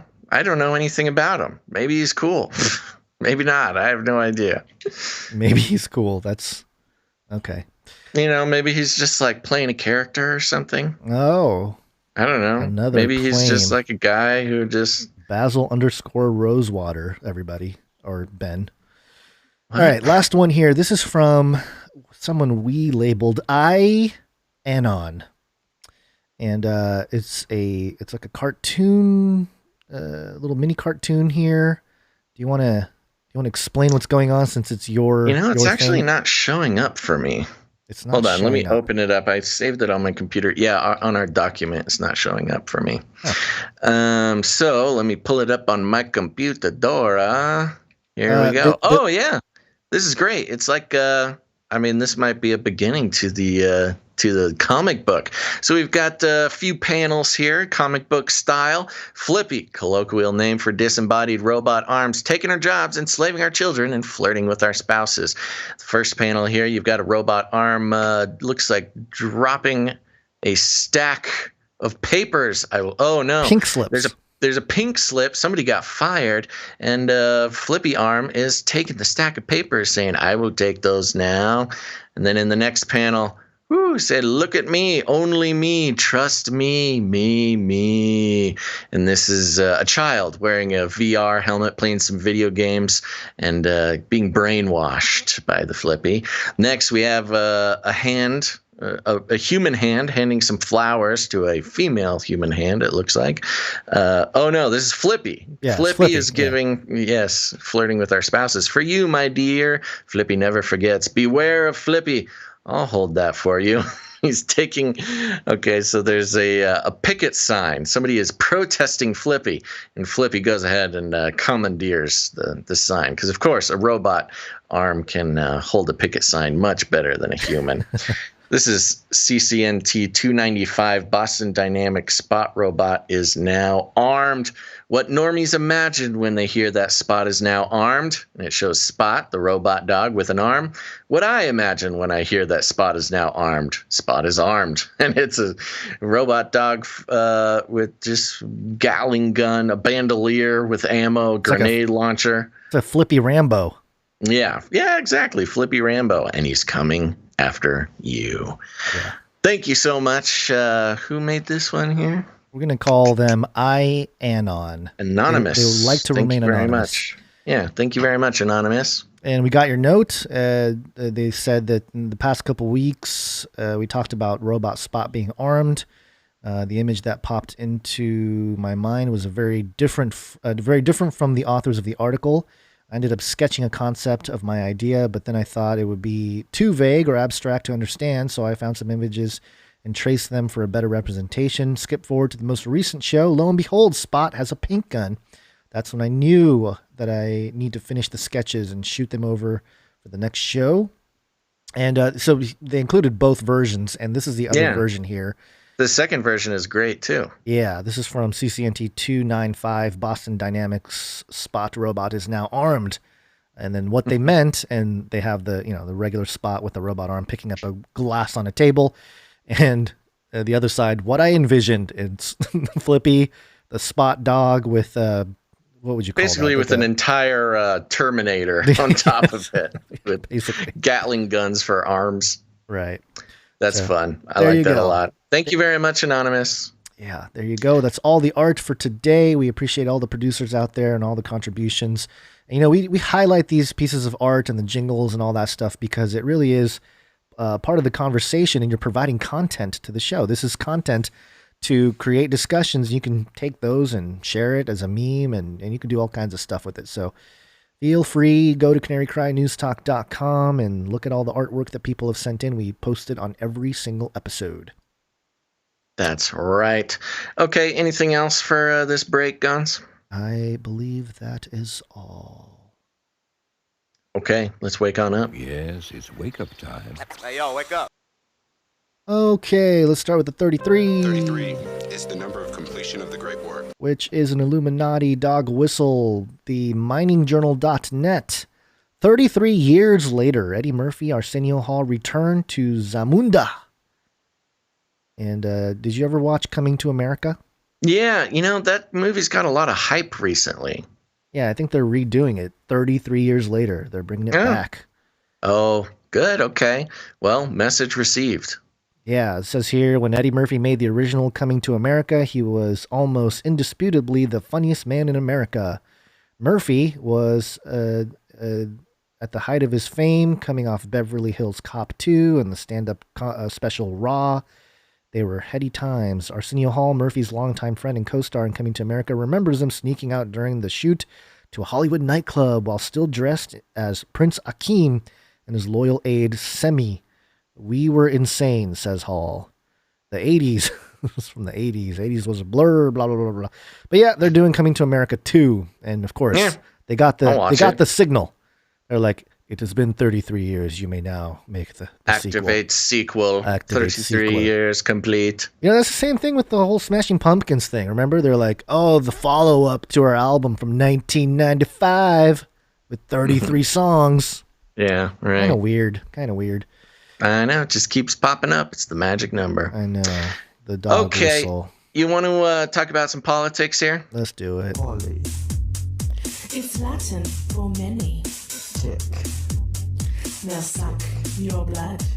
Politics. Your blood. Got hairy legs. Got hairy legs.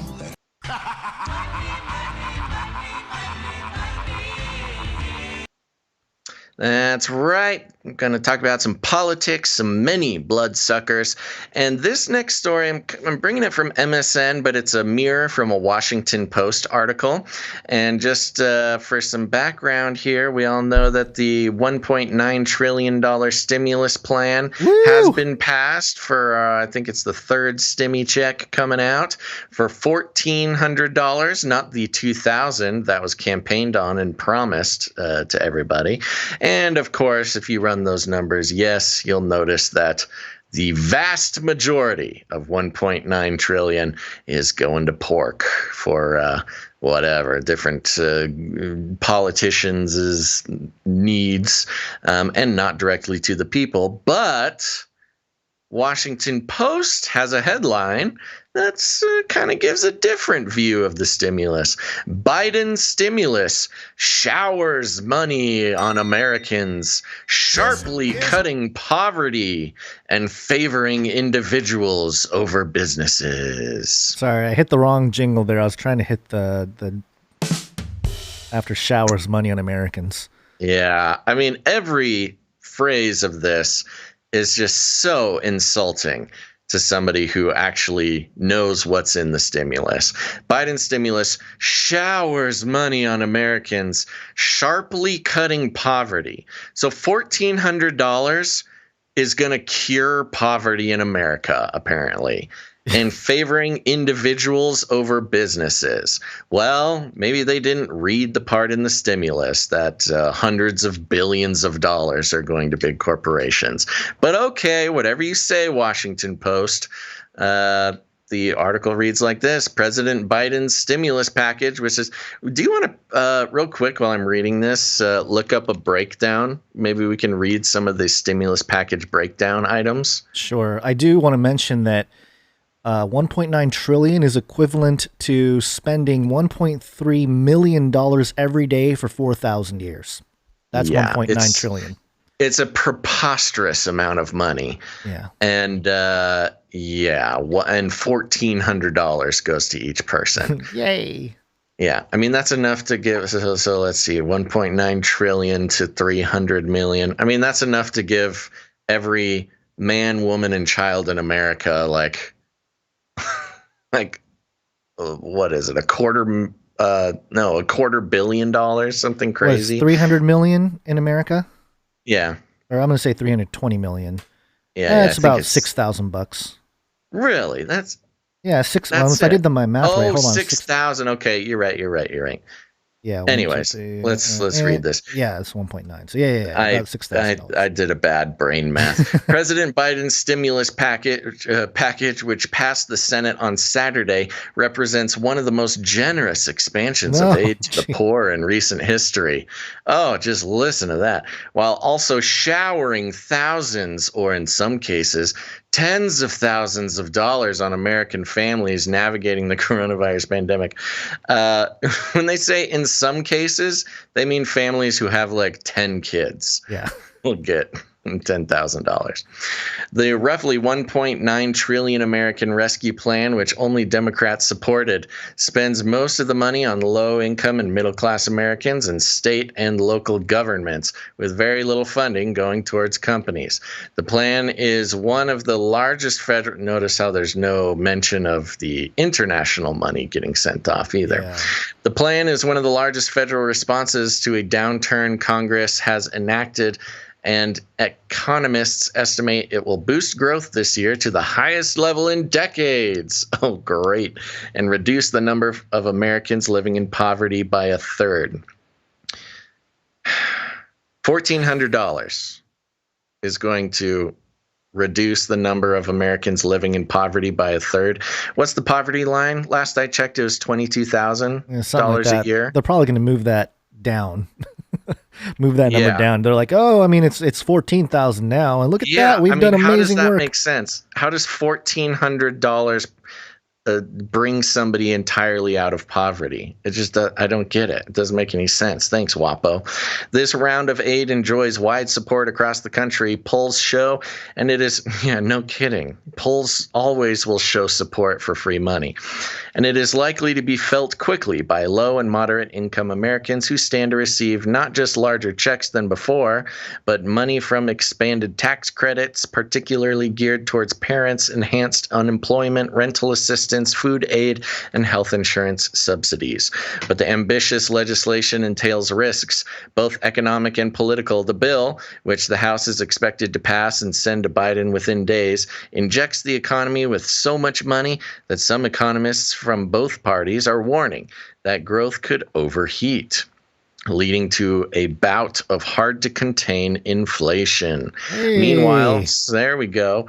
Meanwhile, some businesses are saying that government aid has been so generous that they're already having trouble getting unemployed workers to return to work, a problem that could be exacerbated by legislation. Unlike many other significant anti-poverty measures passed by Congress in history, this one has a short time horizon, with almost all the relief for families going away over the coming year.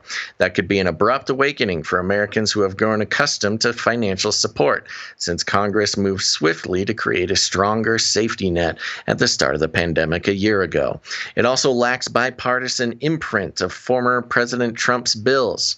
That's very interesting. It lacks the bipartisan imprint of former President Trump's bills. Have you ever heard of President Trump being described as bipartisan? No. By the mainstream media? Never. It would have been a cardinal sin for them to call Trump, to even put bipartisan and Trump in the same sentence. But now, I guess it's fine. It also lacks the bipartisan imprint of former President Trump's bills, which directed money in larger measure to companies as well as individuals. Quote, so what they're doing here, I see.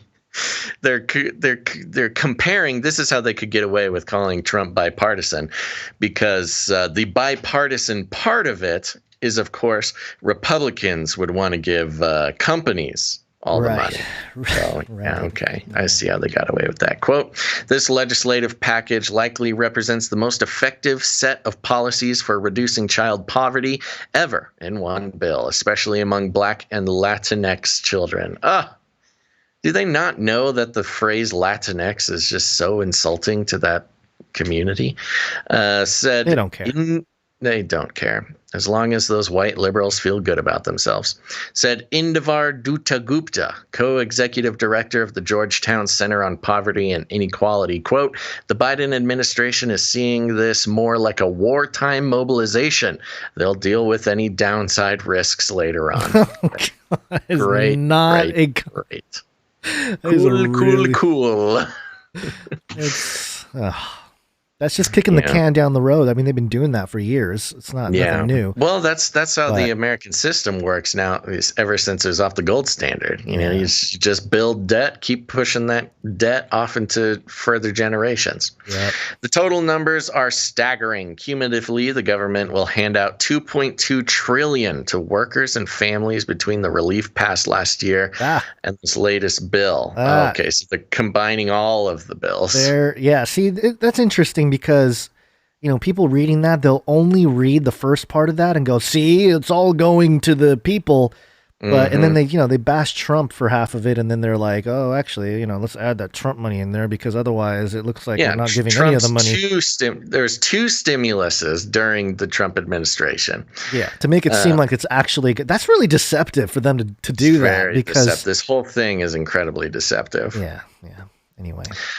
So let's see here. Relief passed last year and this latest bill, according to the Committee for Responsible Federal Budgets, a nonpartisan group. That's equivalent to what the government spends annually on Social Security, Medicare, and Medicaid combined. $2.2 trillion set aside for aid to individuals since start of coronavirus crisis. And then there's a little chart thing here. I don't know if that's what they're saying 2.2 trillion, to individuals, to aid individuals. They've printed, I think after this 1.9, I think it's like up to 11 or 12 trillion. So what happened to the other like $10 trillion that they printed? Ain't that the question of the day, Gonz? Come on. What happened to the rest of the cash there? Yeah. So, and then it kind of goes into the details of how it'll break down. So, if you have a family of four that had an income of about $53,000 before the pandemic and has one parent unemployed, stands to receive more than $22,000 from this package. That's in addition to the unemployment assistance. Yeah, that's pretty. It's messy. That's a lot. Yeah, it's real. There's so many like little details. So this example that they're giving, so they're giving a big number, 22,000. Oh, that's great. But the example is so specific. It's a family of four that had an income of about $53,000 before the pandemic and has one parent unemployed. Right. Stands to receive more than $22,000 from this package, which is an impressive number. But I wonder, give us what's some other examples if it's not just a Massachusetts family of four with a very specific income and one parent unemployed. Sure. Well, you asked for a list of things. I found two articles that outlined it over the last few months here. This first one is from the New York Post. Billions in foreign aid, pet projects stuffed into COVID relief bill. It was published in December of 2020. And they outline a few things here. $4 billion for New York's MTA as part of bailouts for mass transit systems. $15 billion earmarked towards grant programs for live entertainment venues such as Broadway. $7 billion towards expanding broadband access. $1.4 billion for a construction of a wall on the southern U.S. border. Yeah, this was Trump's. Was this Trump's last one? Yeah. This was while he was still in office. He was still in office, yeah. So I don't know if this is the same stimulus or maybe it was the beginnings. Oh, this is back at the very beginning of trying to put this third one together. Yeah, and then it goes into some of the other foreign stuff. $500 million earmarked for Israel defense purchases, including to equip the Iron Dome missile defense system. $250 million over 5 years for Palestinian economic aid, which was pushed by the New York Democrat Representative Nita Lowey. $101 million to combat, quote, the transnational threat of wildlife poaching and trafficking. $2.5 million for internet freedom programs in closed societies. $10 million for gender programs meant to help women get educated and start businesses in Pakistan. So that's one list. This other article has another set here. This is from the I don't know if all that made it into this one. This was the Trump version. Yeah, this is BorgenMagazine.com. Again, this is from December too. And this one lists other things. $700 million for Sudanese economic development, $85.5 million to Cambodia to promote democracy, education, and constitutionalism, as well as counter growing Chinese influence. I don't know, that language might have been taken out. Development assistance in India and Laos, $8 million to sustainable development and education in Tibet, $125 million to economic development in Egypt, $33 million to pro-democracy programs in Venezuela, $50 million towards the Middle East. So, just a bunch of, there's millions and hundreds of millions. And then $1.65 billion for Jordan, about half of which can be spent indiscriminately. Oh, okay. All right. Jordan just gets cash. $325 million for economic development in the Democratic Republic of the Congo, with special emphasis on the eradication of Ebola. Still battling that Ebola. You got women's rights. You got human rights and refugee initiatives. Several $100 billion there, or $100 million, sorry.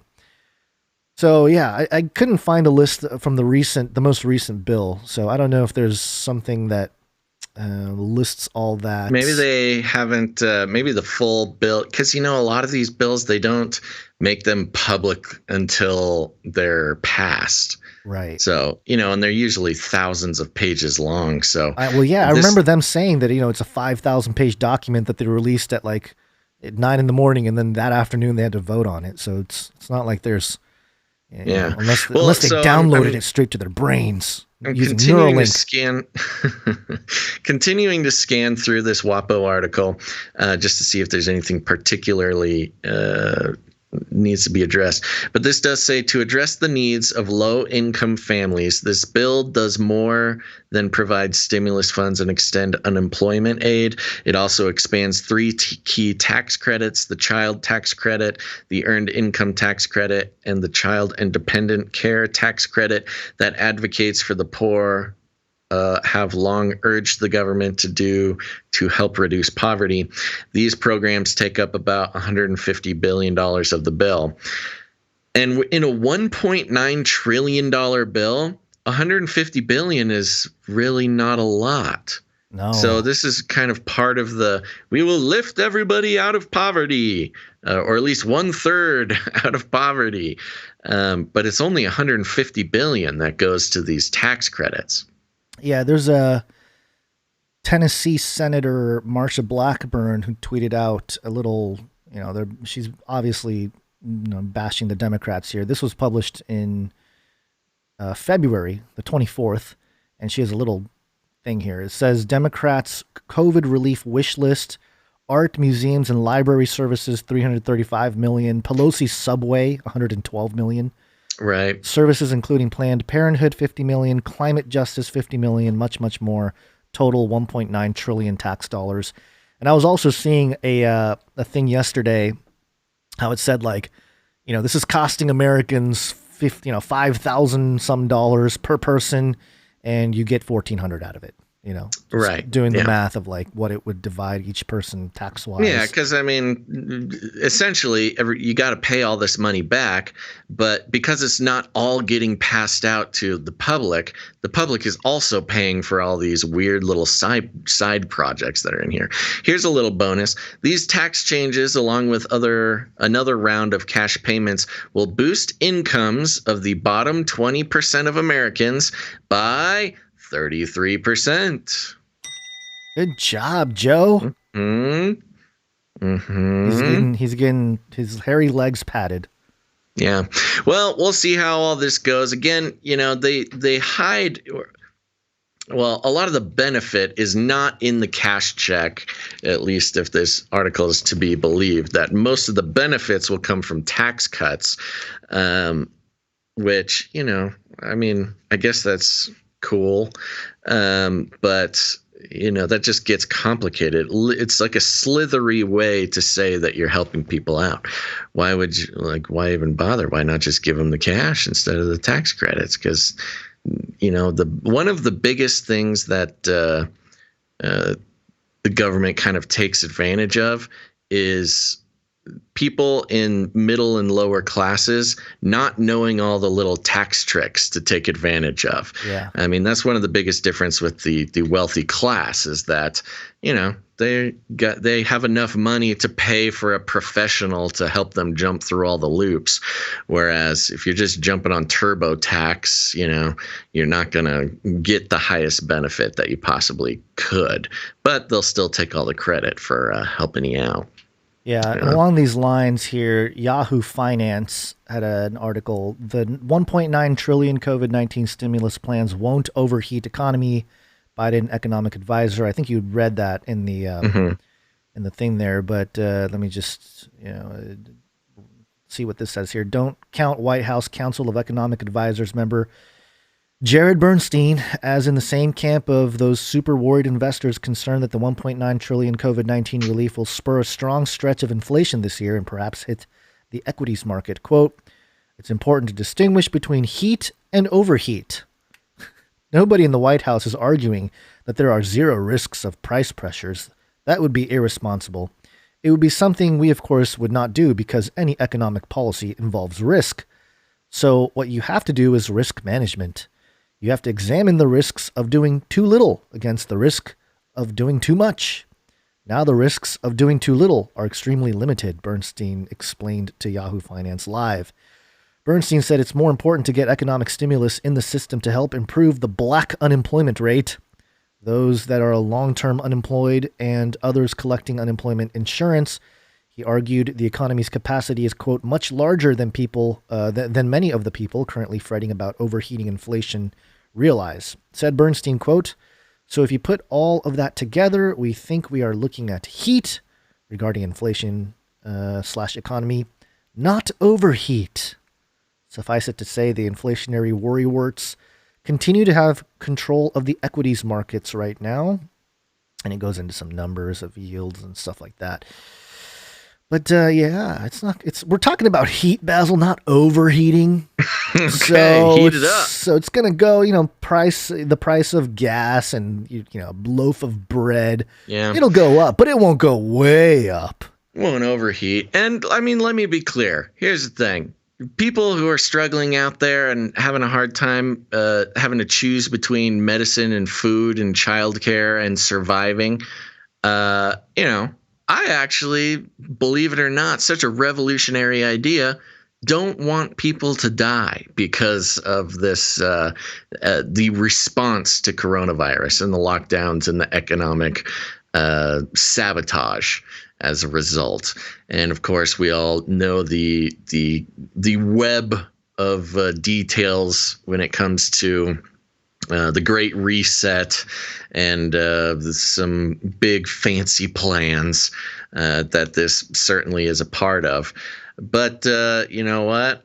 If they're going through all this trouble, I sure do hope some people are able to buy dinner this week or next week or whatever, because there's certainly people who are suffering a lot more than you and I are, Gonz. Believe it or not, I think that might be the case.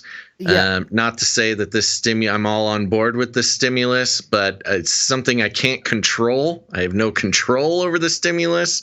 So at least I hope some people benefit from it. Yeah, but another way you can really help out the people is to just open the economy back up and let them get back to work. That's another way to make sure that the economy gets moving and stuff. Well, that'll be interesting to see how the bounce back happens in states, compare California to Texas or any of the other states that are opening up.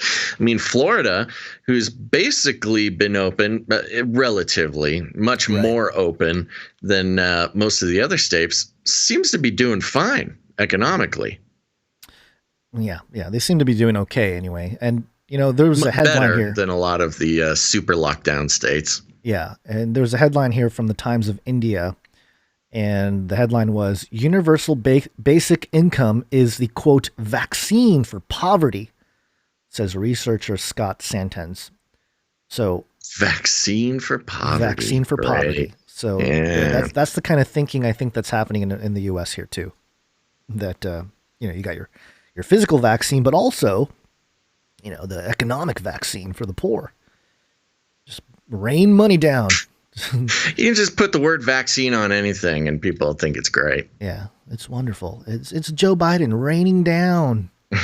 Raining down money. He's showering money on Americans. Got hairy legs. Got hairy legs. Well, that's not the only thing Biden is doing. I'm sorry. Yeah. I'm sorry to interrupt your transition. But yeah, even just putting it in the words of showering money down on Americans. What is the most readily available cultural touchstone for showering money down on someone? I don't know. Strippers. Oh, okay. That's the make Sorry, it rain. my mind didn't go directly to. Have you not heard a hip hop song in the last 15 years? No, I mean I was thinking that's what I was thinking, like hip hop, kind of the bling culture, or whatever. Yeah, making it rain. Making it rain. That's the thing with the dollar bills and the. So I mean the illusion, the ALL illusion that they are comparing here to is like Biden at a strip club. Just pointing that out. All right, continue. Yeah, this is going to be, for those of you watching on the screen, we got the money printer go burr. We're going to go ahead and pull that. Oh no, please don't play the music. Thank you. There's a little toggle. You can bring the burr all the way to the right. I think we're about here where it's, Biden's bleeding from his eyeballs because he's printing so much money. Okay, so, all right. So that's not the only thing Biden's been up to recently. He's been signing a bunch of executive orders. And this recent one here, usatoday.com, let the people vote. Biden signs executive order promoting voter access, marking anniversary of Selma March. So woke. Are you woke, Basil? Are you woke as President Biden? No, I'm not as woke as Biden. Are you even woke? And it says here, Washington President Joe Biden signed an executive order Sunday directing the federal government to promote voting access in a move meant to commemorate the 56th anniversary of the Selma to Montgomery marches for civil rights. Quote, every eligible voter should be able to vote and have that vote counted, the president said in a virtual address to the Martin. What a revolutionary idea. No, this is the thing. I'm like, what? What are you talking? Okay. So, I mean, it's almost like self-admission, like what happened in the elections. Why is he I don't know. Anyway, let me continue here. Virtual address to the Martin and Coretta King Unity Breakfast on Sunday just before signing the order. Quote, if you have the best ideas, you have nothing to hide. Let the people vote. The order directs federal agencies to expand access to voter registration and election information. That includes directing heads of all federal agencies to submit a, quote, strategic plan to the White House within 200 days of how their departments can promote voter registration and participation. Additionally, the U.S. Federal Chief Information Officer will coordinate across federal agencies to, quote, improve or modernize federal websites and digital services that provide election and voting information under the order. Okay. This implies that everything that happened in the last elections was bad. Like the U.S. Federal Chief Information Officer was not getting good information. They're not modernized in their approach. Yeah, well, he was one of the main. It was described as him turning on Trump. That was the guy, right? The information officer, right? And saying how, it was all perfect. Everything was fine. This was the perfect election. Yeah, that's what I'm saying. It's just so strange how now let's clean things up. Even though I thought the most it was voters. Perfect. He said it was perfect. What is there to fix? I know he's got to sign an executive order to fix it. I thought there were more people that voted for Biden than anyone and any president ever in history.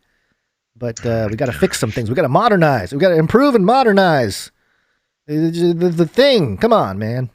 Biden's executive action, limited in scope, comes as he backs Democrat-led voting rights legislation, H.R. 1, that cleared the House this week on a party line vote. It would usher in sweeping election changes, such as increasing... Why do we need sweeping election changes, Biden? If it all worked perfectly and everything is fine, why are you introducing sweeping election changes? All right, let's find out what exactly he's sweeping. This here. is maddening. It is. I know. I'm losing my cool. This is crazy. You're getting triggered, bro. Calm down. Oh my gosh. Sweeping the election. Hypocrisy is painful. I know. Is physically hurting me. Sweeping election changes such as increasing early voting, reducing photo identification requirements. Oh, good. Yes. What? Yes. Why? Why would you need to do Yes, that? this is good. I want to be able to show up in a ski mask in several different colors of ski mask with different names and just no need to verify who I am. Allowing same-day registration and requiring independent redistricting of congressional districts. Sorry, what was that last part about the redistricting? And requiring independent redistricting of congressional districts. Yeah, so they want to what is the term for that? Gerrymander. They want to yeah. gerrymander. The bill would also combat efforts of Republican-controlled state legislatures across the country that inspired by former President Donald Trump's false claims of widespread voter fraud in his election loss, are considering new measures that would restrict voter access. Maybe they're trying to clean up voting, and Biden's just trying to open it back up even more. Yes, because of course having to show identification is restricting access to people who are not supposed to vote. You know, and just to mention, because of course, the big Democrat talking point of this, just to put it bluntly, not to put it in Democrat speak, to put it bluntly, they're insinuating that black people and Latin American people aren't, I don't know. Are they not smart enough? Are they not? Right. It's insulting to them. It's insulting. Yeah. Who did the man on the street thing with, I forget who it was. It's one of those man on the street guys who walk around with a microphone. And he went around and asked, people of color of all varieties, do you have a driver's license? Can you get an ID? Are you offended that you need an ID to vote? And they're all like, no, this is crazy. Of course I have an ID. What an insulting thing to ask me.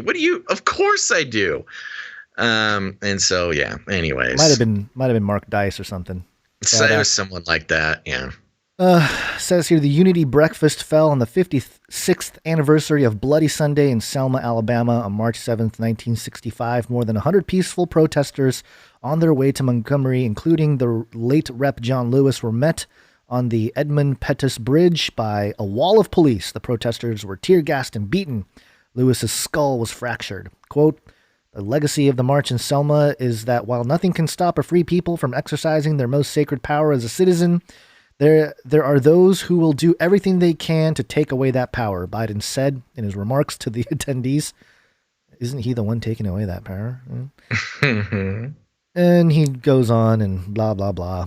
Yeah. It's virtue signaling. And of course. let me just quickly go through some of the bullet points here of what the other things the executive order would do. Direct federal agencies to assist states with voter registration efforts under the National Voter Registration Act of 1993. Order the General Services Administrations to improve and modernize the federal voter registration website, vote.gov.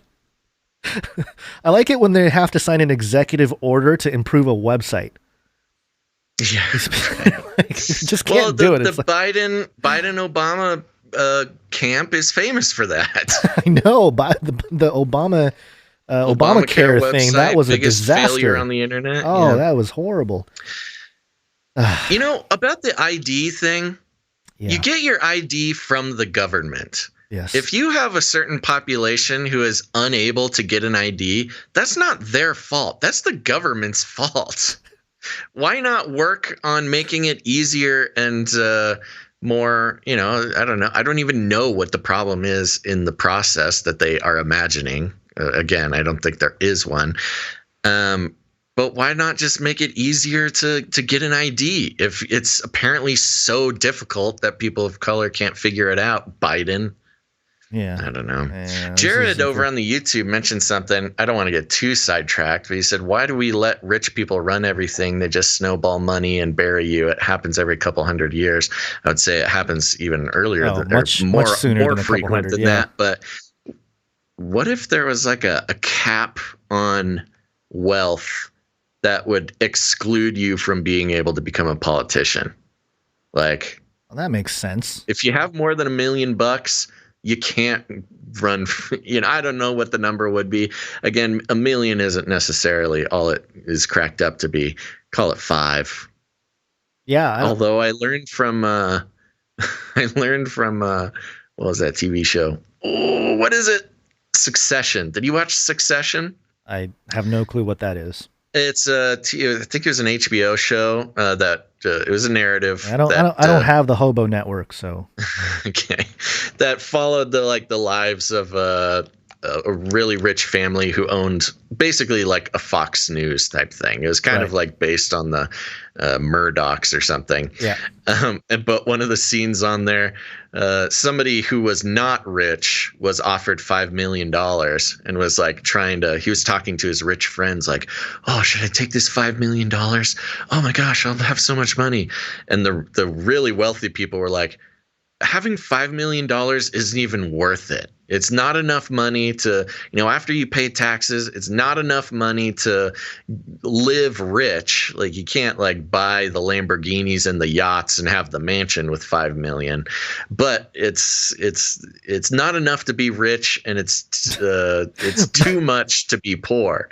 Okay. So you have all the rich people problems, but none of the rich people benefits. Okay. I wouldn't mind having $5 million, even if they took half of it in taxes. I can buy a property the point being that doesn't make you a wealthy person necessarily. Sure. Yeah, like $5 million, you're not getting invites to like. But that's a good idea in principle. But what's going to happen with that is they're gonna find loopholes to siphon off money to family members, or they already do that kind of thing anyway. So it's good in principle. I like what you're thinking, Basil, but I think it's a step in the right direction. Sure. I just don't think it's, even if they implement something like that, they would find loopholes. Hey, look, most of what I say is not practical. I speak from the heart. Okay. Very good.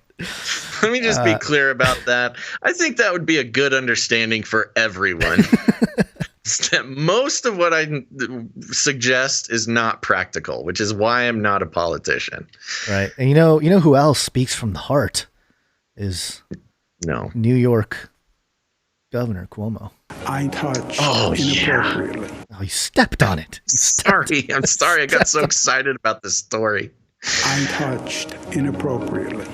Yes, you did, Governor Cuomo. This is coming from WKBW. This is ABC 7 in Buffalo. Headline, Governor Cuomo to sign state legislature's emergency powers bill. Now, this scared me reading that headline, but let's get into it. New York Governor Andrew Cuomo announced on Sunday that he is signing a bill passed by the state legislature on Friday that will limit his emergency powers. This follows the state legislature agreeing to a deal on limiting the governor's emergency powers on Tuesday. Why is there a deal? Why is there a deal that anybody has to agree to? The Senate Democrat majority said Friday, quote, this system restores the pre-existing balance of power, ensures genuine checks and balances, even during a state of emergency, and mandates a better flow of information between the governor, the legislature, and the state's localities for the remainder of the pandemic. Senate Republicans said Friday the bill was a sham, and they voted in unison against it. Interesting. The legislation impacts the following: revoking the governor's authority to issue any new directives. Okay, sounds good. Authorizing the governor to extend or modify directives that are currently in effect to respond to the ongoing pandemic, but requires 5 days notice to the legislature or to local officials before that extension or modification goes into effect. That's kind of a nothing burger. That sucks. Excuse me. Next is requiring the governor to respond publicly to any comments they received from the legislature or from local leaders if a directive is extended. They need to respond publicly. Okay, so trying to get some transparency there. Cuomo can't do back dealings. Okay. Requiring the governor to create a searchable database of all executive actions that remain in force to inform lawmakers and the public of current state of law. That's nothing. It's nothing, but I'm surprised that they don't have that. Yeah, that should be a thing already. That's crazy it doesn't already exist. Yeah. But I love the wording. Requires the governor to create a searchable database. Yeah. It's like, Cuomo, you better learn some JavaScript. Code. Cuomo, you need to sit for 100 hours and tediously write out the code for a database. And you can't get any help. This is the test. That is a great image right there. Cuomo just, I don't know. The law says you have to do it, Governor. href equals. Gotta get your, oh gosh, I'm forgetting all of my database software names. Mosquito, I think, is one of them. Anyways, allowing the legislature to terminate a state disaster emergency by concurrent resolution. So it sounds like kind of like a legislature can veto a state disaster emergency. Okay. Oh, so they can end the state of emergency. Okay, right. Got it. So he's not totally in charge. Yeah, the governor reiterated on Sunday that he does not plan on resigning following allegations of sexual harassment from several aides. I like how they just slip that in there at the bottom. Yeah. They're just like, and also he's not going to. I think there was another woman who came out recently, too. There was. They're just coming out in droves. Yeah. Sheesh. Well, I mean, he did admit, I touched inappropriately. He said it. Out of the horse's mouth.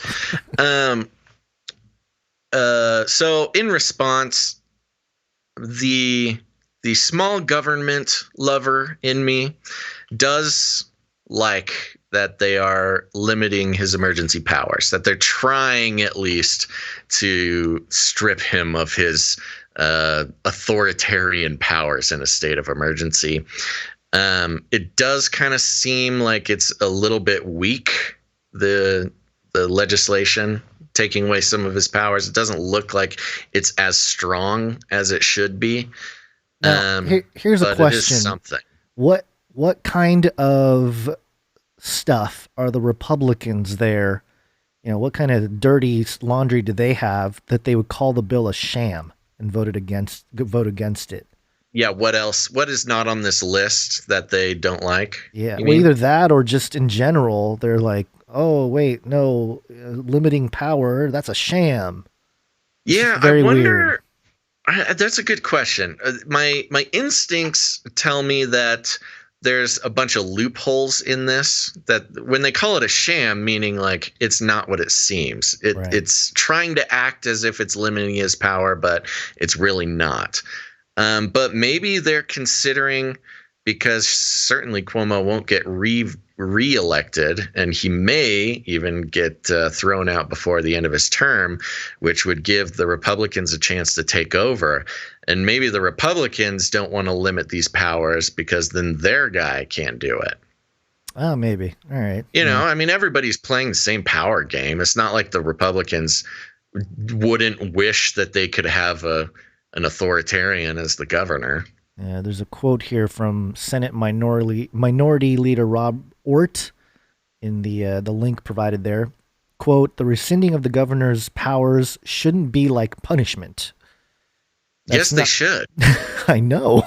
He should be punished for what he did. He killed 15,000 seniors and then lied about it. Yeah. And also is a real creep, touchy-feely creep.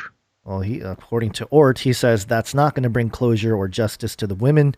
That's not going to bring closure or justice to the people who lost loved ones in the nursing home. nursing homes, and should have happened months ago because the legislature wanted to get back to the job of legislating. I think there's a See, this typo is in there.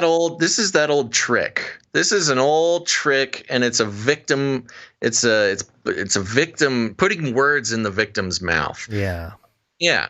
Look, if Cuomo killed your grandma and was inappropriate to your daughter, would you want him to be out of office?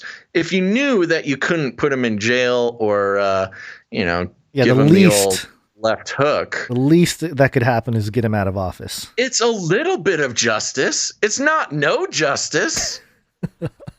They're making it sound like it means nothing. It would mean the world to thousands of families. Yeah, well, to have him out of power. Yeah, that makes too much sense there, Basil. It's impractical what you're saying there. Right. It is true. Most of what I say is impractical. Sure. I had a story here from the Gateway Pundit that I put maybe in the notes because it's not that much of a story. I'll just mention it briefly. Again, it's Gateway Pundit, so keep that in mind. After finding shredded ballots in a dumpster earlier today, a mysterious fire breaks out at Maricopa County's officials' farm. So, another fire. Anytime there's legal stuff surrounding voter count or ballots, and then there's a giant fire, Yeah. a little mysterious. And the picture there, I mean, it's a fire. It's a big time fire. Big old fire. Big old fire. And I included this in politics just because it has to do tangentially with politics. And I was going to include a clip from Jason Whitlock, but I didn't have an opportunity to fully clip it. The story here is from CNET. Meghan and Harry's explosive Oprah interview, the biggest revelations. Did you hear about this? It was trending all last night. It was UK, what was it? Black Twitter versus UK Twitter. Yeah, I saw it popping up. I didn't even touch it, though. I'm surprised you did. What's in there? Insanity. Celebrity royalty met British royalty Sunday night when talk show queen Oprah Winfrey interviewed Prince Harry and Meghan, Duchess of Sussex. Technically, didn't they lose all the titles? I don't even know anymore. I thought I understood what was going on. Yeah, I don't really care too much. Yeah. And no one held back. Among other revelations, American-born Meghan Markle told Winfrey representatives of the palace were concerned about their son's skin color and offered her no help when royal pressures drove her to very real thoughts of suicide. Here are some of the headline-making revelations to emerge from the much-anticipated televised interview on CBS. Baby Archie's skin color.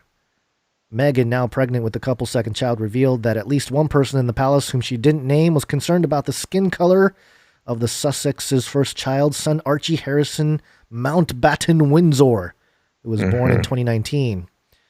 Okay, that I think that was the one that really, freaked out Black Twitter. They were really up in arms, and I mean, they were just tweeting memes of, Wakanda forever and all kinds of stuff. I think they were. So what is this? They're just saying that the royal family didn't want a black person in the family. Yeah, the quote here is dark-skinned prince. Yeah, they were saying there were also concerns and conversations about how dark his skin might be when he was born. Meghan said, "This is very strong, and the palace will face serious questions," tweeted ITV royal editor Chris Shipp. Meghan's suicide thoughts. I don't know why this is surprising to anybody. It shouldn't be. It really shouldn't be. Oh no, the British royalty wants is racist? Of course they are. That's the whole thing. That's like their whole thing. I know, but here's the reason why I wanted to clip the Jason Whitlock thing is because he was on some show on Fox the other night, I think last night even. And he went on this little rant about how in the United States, I'm going to summarize it as much as I can here, that in the U.S., the black community, which Jason Whitlock is an African-American, so he's like, that's my community. He says that they've replaced religion for, or just even what was the quote? Man, I wish I had it. Basically replacing Jesus Christ with race. And so race has become their religion, and they've kind of been psyoped. He didn't use the word psyop, but in many ways he was saying that the black community has been psyoped into replacing their faith with skin color, with identity politics. Identity politics, and they care more about the color of people's skin than they do about Jesus Christ and God. And when you do that, he was mentioning how any race or even atheists have to admit that the United States, the reason why people are swarming in across the borders is because of the Judeo-Christian values that have been upheld in this country and the freedoms that are associated with it. And so it's strange that we are so focused on race as the black community when really that should be the least of our problems, and we should go back to just worshiping God. So it was a good clip, and as I always look for stuff like that coming from an outspoken African American that goes against the tide of the narrative. And of course, he was fired from ESPN for having those thoughts. So he's a canceled guy. Yeah, so he's not afraid to say it anymore. What's this guy's name? Jason Whitlock. Jason Whitlock. Yeah. Okay. So anyway, that's a quasi political thing here, politic. Yeah, imagine that a family who thinks that their very DNA is divine to rule over the world is just a little bit racist. Who could have imagined? Yeah. All right. So that's all the politics we have. I have a couple of deep fake / AI news. We are in deep fake. Artificial intelligence. Oh, this is good. Let me grab this one real quick, and then you can take us out. What do you think? Yeah, go ahead. Okay. This is from don'tboreus.thebrag.com. Headline is, creator of Tom Cruise deepfakes on TikTok apologizes for freaking us out. Oh, thanks, guy. Real nice of you, guy. It's so nice to get an apology once in a while. The creator of viral deepfake videos on TikTok that falsely depict Tom Cruise practicing his golf swing and other tricks has apologized. We played these videos on the live stream an episode or two ago, and I think so far they're a good example of some quality deepfakes, the kind that we should be worried about. Yeah. And it goes on, Tom Cruise can be pretty scary at the best of times. Last year, he had a meltdown on the Mission Impossible 7 set after he pointed out that crews were not adhering to proper COVID-19 procedures. Fair, but no need to scream like it's Jerry Maguire and you want someone to show you the money. Real life Cruise is scary enough. You already said that. But now that a series of viral videos from TikTok creator and Belgian visual artist Christopher Ume have been doing the rounds. Users are worried. The videos are deepfakes, or ICYMI. What does that mean? Have you seen that abbreviation before? No. ICYMI. Man, let me in case you missed it. Oh, it's just saying in case you missed it. In case you missed the, oh, okay. Yeah. Come on, I thought you were in touch with Generation Z plus acronym for deepfakes that we had not heard of before. No. Like, how would we not know what an acronym for a deepfake is? Okay, the videos are deepfakes, or in case you missed it, videos that are edited to replace the person in the original video with someone else, especially a public figure, but done in a way that makes the video look just like the real thing. That might be funny if it's your friend's birthday and you want to mash their head onto someone else, but in age where it's hard to tell what's real and what's not, that's got to be concerning. Deepfake and fake news, anyone? Oh, this is a really bad article. In the TikTok video below, Uma starts off by doing a magic trick with Cruise's head and assures us it's the, quote, real thing. As TikTok user Cheyenne Riaz tells us, quote, I am genuinely scared by this Tom Cruise deepfake. It's brilliant but terrifying. In another clip, deepfake Tom Cruise asks us if it's cool if he plays some sports and practices his golf swing. Uma, who worked in collaboration with Tom Cruise impersonator Miles Fisher, explained why he created the videos. Quote, I'd like to show people the technical possibilities of these things. I don't intend to use it in any way where I would upset people. I just want to show them what's possible in a few years, he told The Guardian. He goes further to say that by 2025, it might even be the next Snapchat filter. Yikes, get rid of those dog ears. Quote, I just strongly think that there should be laws to help with responsible use of AI and deepfakes, Uma said. That's one way to highlight the issue, but surely TikTokers would be suspicious of Cruz joining the platform to begin with. I did not hear an official apology in there, but I'll take their... nowhere did I hear an apology, but okay. But you know what? Guys who are putting together these deep fakes and putting them on TikTok, I support them because they're bringing attention to what needs to be brought attention to. And it is freaking people out. And it's because people haven't been aware of this, Gonz. Believe it or not, not everybody listens to our show and hasn't been listening to it for 5 years. If they did, they would all be prepared for this deep fake thing. But this and that other 24-year-old guy, they're really bringing this deep fake thing to the forefront. And I believe them. I don't think these guys really, I think they're just trying to make money on TikTok, really. You can't blame him, really.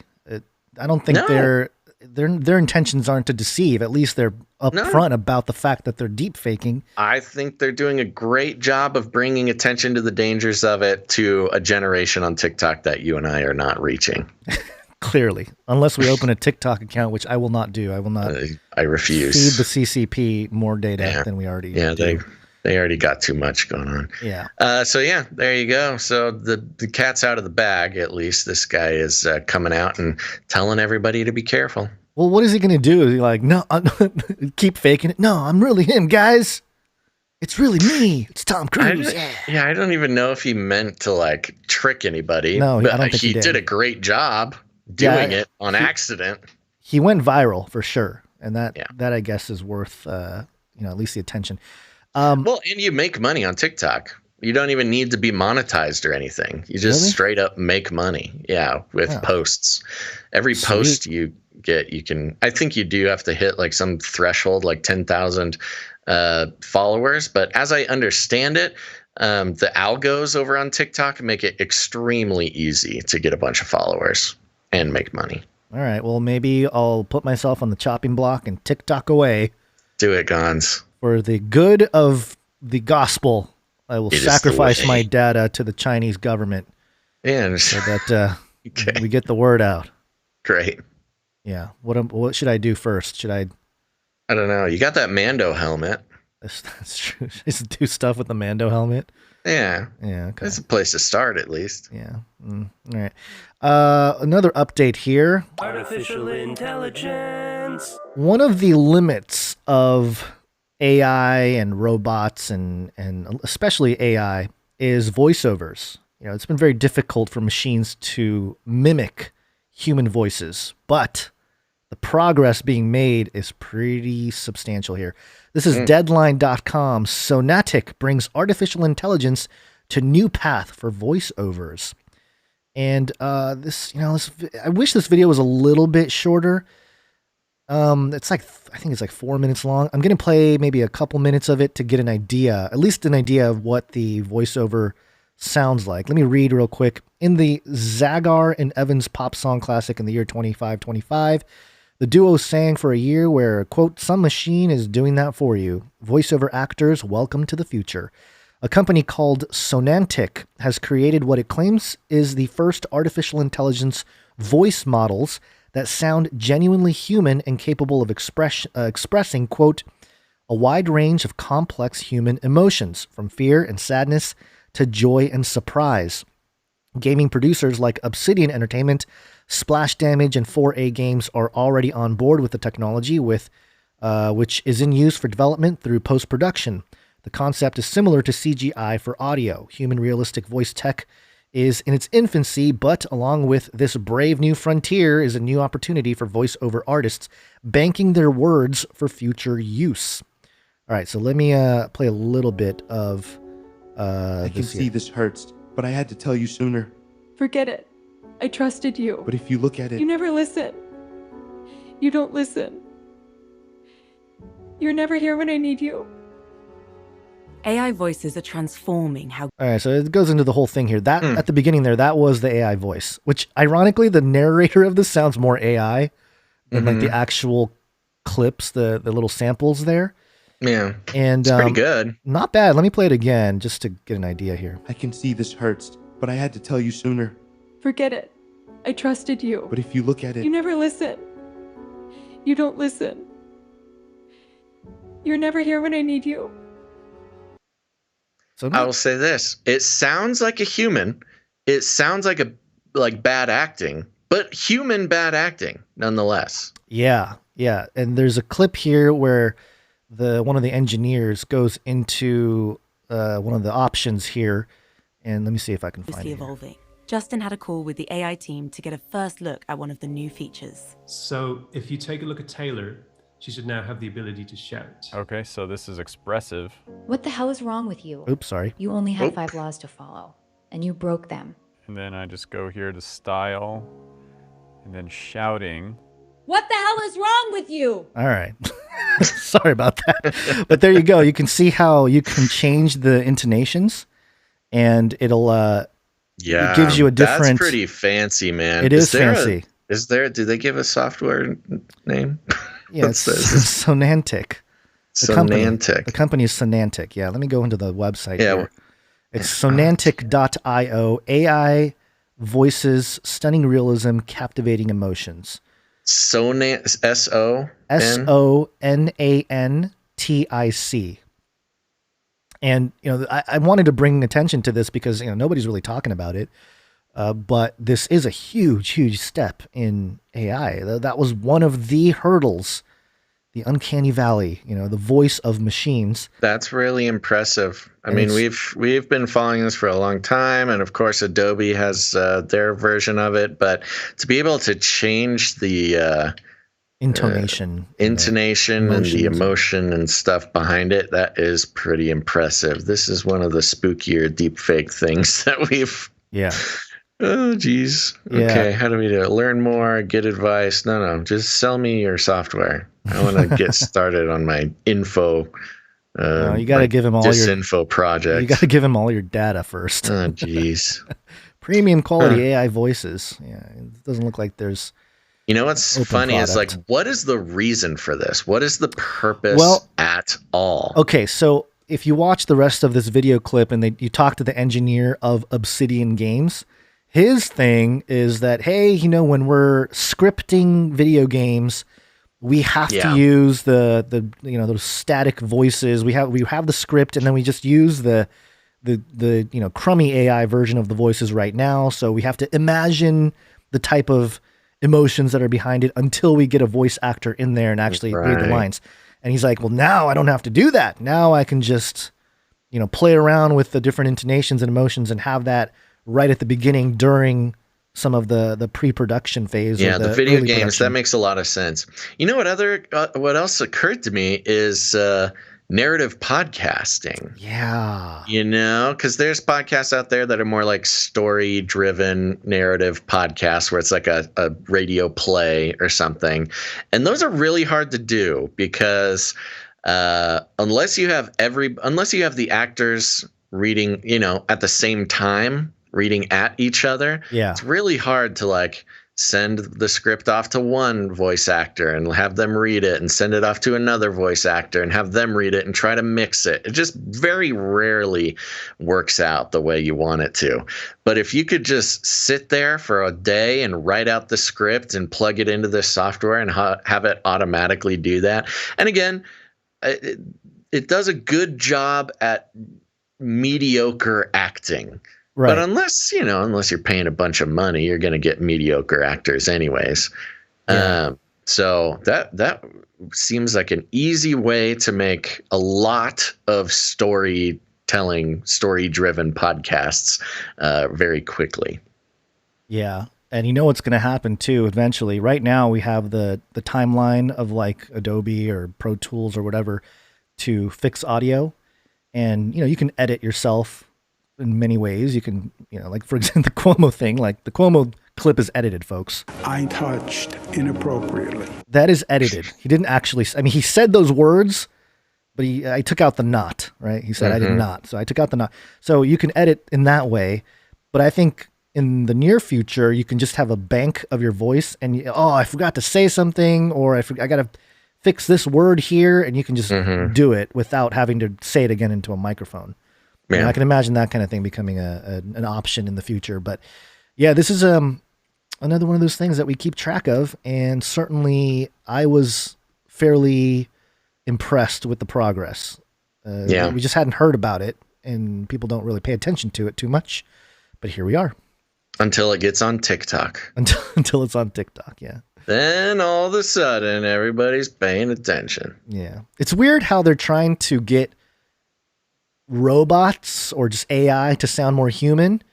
Meanwhile, with like music and artists and stuff, they're trying to get humans to sound more robot, with all the auto-tune stuff. Filters and auto-tune. It's a two-way street, man. It's just opening up that dimensional barrier between here and the creepy robot realm. So we got one more quick story here, and then we'll call it an episode. This is a laser story. Woo! ThePrint.in. World's tallest trees store more CO2 and are bigger than we imagined. Finds laser technology. Now, I was kind of stunned when I read this. Yeah, wait, what? They're saying trees are bigger? Yeah. Let me just read this for you, because it's kind of weird. Okay, I thought we knew how to measure things, but I guess not. They are among the largest trees in the world, descendants of forests where dinosaurs roamed. Now, laser technology reveals the true scale of a giant redwood in North America. And it's bigger than we imagined. Better, bigger, tastier. As well as being the grandest, California's sequoias are among the oldest trees on the planet, living for up to 2,000 years. Measuring their size is much more than a matter of cultural curiosity, since their bulk determines how much carbon dioxide they've sequestered over the centuries, a factor that's rising up the agenda in the fight against climate change. Until recently, measuring these trees meant scaling their 80-meter-high trunks with a tape measure. Really? I was going to say, what? Has the drone industry not figured out how to measure a tree yet? Or just... Okay, I was kind of like, what are you... Okay. Now, a team of scientists from University College London and the University of Maryland uses advanced laser scanning to create 3D maps and calculate the total mass. The results are striking, suggesting the trees may be as much as 30% larger than earlier measurements suggested. Are they? Trees do grow, so I get it, but still, it's just so weird. It's like, not know how to measure things. Weird, yeah. I know. In a time when we are like masters of measuring and categorizing everything around us, we really could not accurately measure the height of a tree? Part of that could be due to the additional trunks the redwoods can grow as they age, a process known as reiteration. Measuring the trees more accurately is important because carbon capture will probably play a key role in the battle against climate change. Probably. Forest growth could absorb billions of tons of carbon dioxide. Wait, why is there any ambiguousness at all about trees' role in climate? That is crazy. I feel like this article was written either by a baby or by an alien who just got here. Forest growth could absorb billions of tons of carbon dioxide from the atmosphere each year. Quote, the importance of big trees is widely recognized in terms of carbon storage, demographics, and impact on their surrounding ecosystems, the authors wrote in the journal Nature. Quote, unfortunately, the importance of big trees is in direct proportion to the difficulty of measuring them. So weird. People measure ginormous objects to build like pyramids and monuments and skyscrapers and do all that, but we can't measure trees. It's just weird. What are we paying these scientists for? I don't know. Now that we have the laser, it took us lasers to figure out how to measure a tree. Redwoods are so long-lived because of their ability to cope with climate change, resist disease, and even survive fire damage, the scientists say. Almost a fifth of their volume may be bark, which helps protect them. Earlier research by scientists at Humboldt University and the University of Washington found that redwood forests store more than 2,600 tons of carbon per hectare, their bark alone containing more carbon than any other neighboring species. While the importance of trees in fighting climate change is widely accepted, not all species enjoy the same protection as California's coastal redwoods. In 2019, the world lost equivalent of 30 soccer fields of forest cover every minute due to agricultural expansion, logging and fires, according to the Worldwide Fund for Nature, WWF, after they sued WWF, the World Wrestling Foundation. Although the rate of loss is reported to have slowed in recent years, reforesting the world to help stem climate change is a massive task. So there you go. What a weird article. Lasers. Now we can measure the size of trees. Before the lasers, we had no idea how to measure these big guys. These big, beautiful guys. We just had no idea how big and then they we were. measured it with lasers, and oh my gosh, they're bigger than we thought. Turns out our measuring tapes were really wrong and bad. Good thing we have these lasers. I just think it's weird that they're, until recently, measuring these trees meant scaling their 80-meter high trunk with a tape measure. I feel like there's math or something that you could do this with. Like, it's accurate. I'm just picturing these tree huggers or something like, oh no, we ran out of tape measure. We have I guess drones. we gotta go back to we have drones that can, like, I don't know, do everything. Drones that can repair bridges and make whole scans of entire cities. Really? You just now figured out you can use lasers to measure a tree? Yeah, Cigar the Beast in the chat brings up a good point, too. It says 80-meter high trunks. So they know the measurement. Maybe it's the laser. This is after, it was written after the laser measurements. So obviously they can mention the height of the trunk or the tree. Yeah, that is very strange. So bizarre. Okay, well, we did it, everybody. We finally measured a tree. We finally figured out how to measure these dang guys. I think you're right. A baby wrote this. The baby's like, we were trying to climb the tree to measure it. And then thankfully the University of London and the University of Maryland gave us lasers. So many other ways to measure the tree. All right. Well, I think that's it. I don't think we can top. I don't think the trees. That has officially broken my brain. Yay. Yay. Success. We did it. We've succeeded. There's nothing else for us to do today. All right, everybody. Well, thanks for tuning in to this episode of Canary Cry News Talk. Remember, we're going to be circling back around. Circle back. What?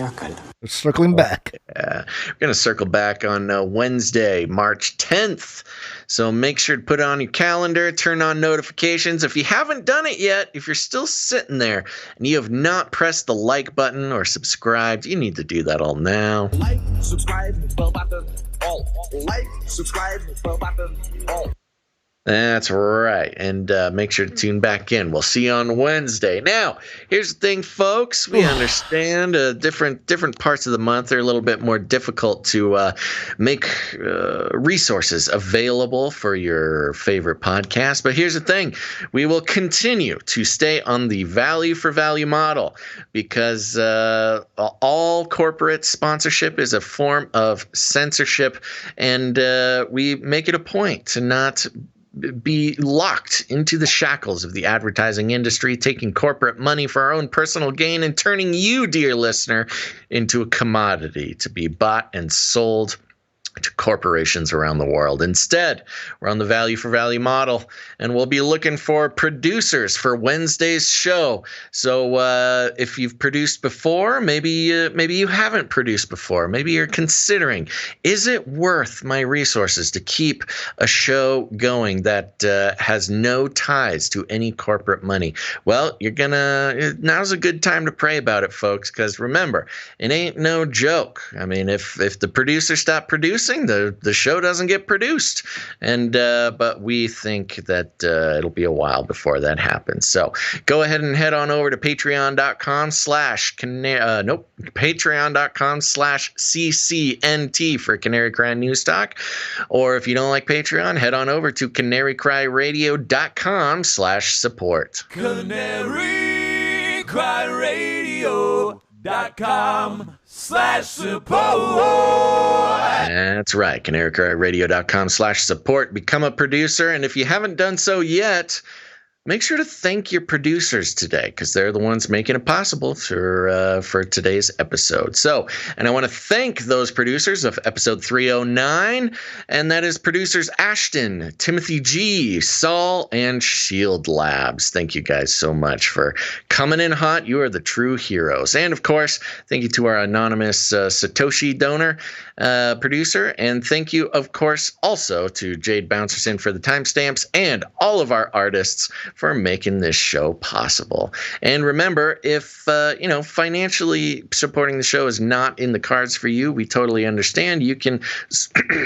support the show with your creative talent. You can create jingles, create show-related music. Again, if you're in a band that has copywritten music, we can't play that. We get copyright strikes. So, but if you want to write a song for the show, send it in to us. Or if you're a visual creative person, create some art show-related, and you can send all of that fun stuff to canarycryradio@gmail.com for ease, or canarycryradio@protonmail.com for privacy. Thank you very much. Now, there's other ways to support the show. If you haven't done it yet, you can share the show on your social media. That helps a lot. You never know when somebody will see it floating by, catch their eye, and be opened up to a world of possibilities that is presented here on Canary Cry News Talk. And even better, you got friends, you got family, they're all starting to wake up to the fact that the world is not what it seems, and you can play a vital role in their expansion into the world of truth by sending them an episode of Canary Cry News Talk. Maybe it's this episode, maybe it's an episode in the past. Turn them on to it.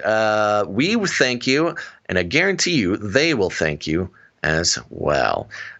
So make sure to do that. Let's see, what am I forgetting? Oh yeah, we call it rattling cages, in case you're wondering. And if you need any more instructions, here's what you do. You walk right up to them, you grab them by the cage, and then you shake it. The end of the world occurred pretty much as we had predicted. I want to shake things up, stir up some controversy, rattle a few cages. Hey, stop that! You'll never silence me. I'm the last angry man, a crusader for the little guy.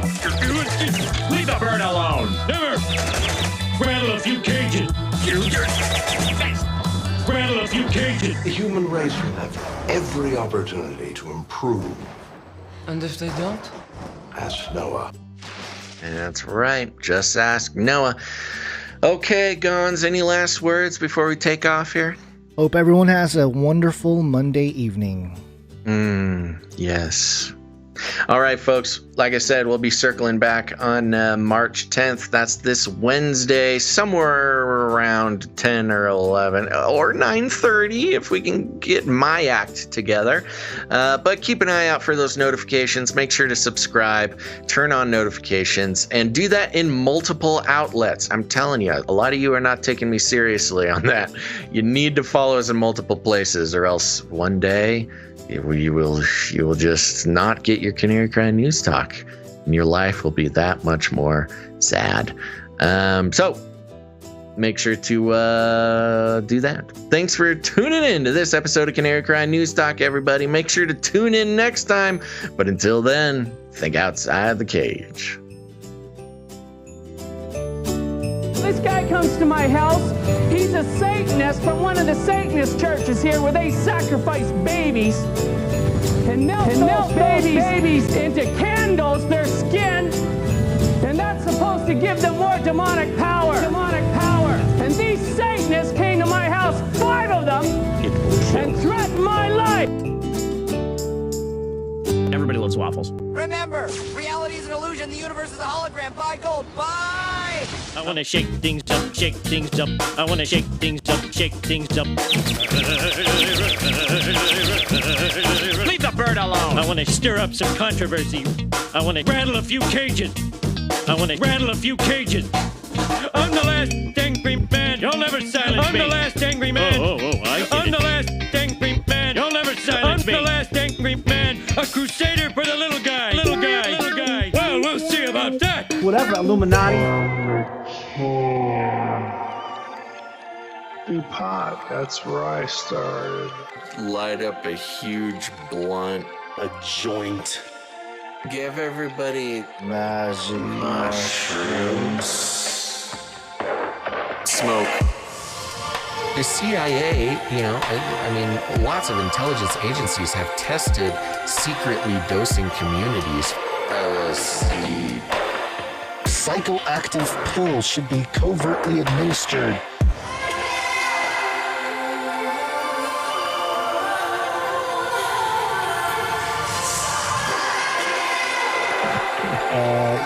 Just put me on some, I don't know. You shot in the butt. Fluoride, oxytocin, get a chemical hug. I did dabble, some of that robot crack. I know what it's like. It's a lethal recipe for disaster. You need help. If you're a pharmacist, you need to repent. All right, weird. Poly. It's Latin for many. Tick.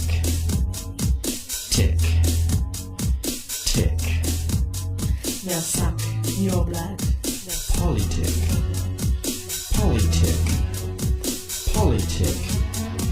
Many bloodsuckers. Politician. Politicians are politics. Don't let them drain you all away.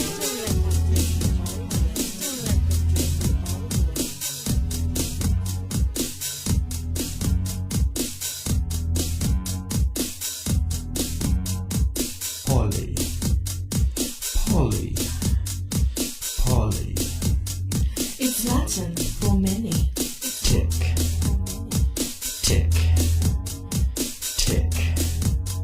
They'll suck your blood. Politic.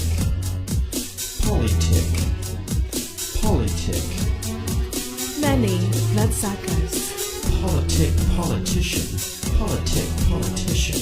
Politicians are politics. Don't let them drain you all the way.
Politicians are politics. Don't let them drain you all the way.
Don't even get me started on bidets, man.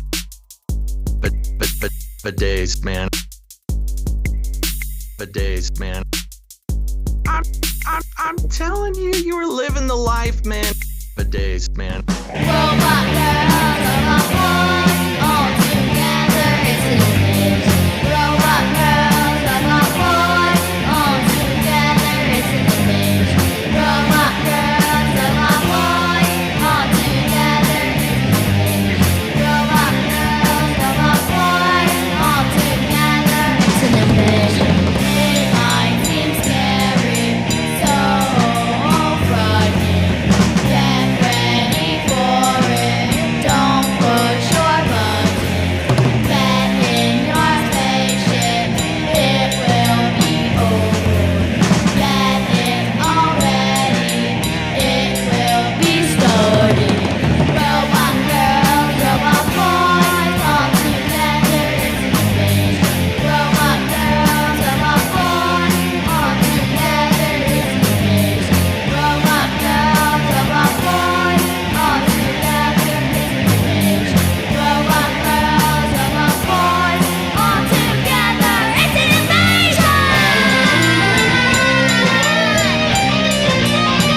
it's an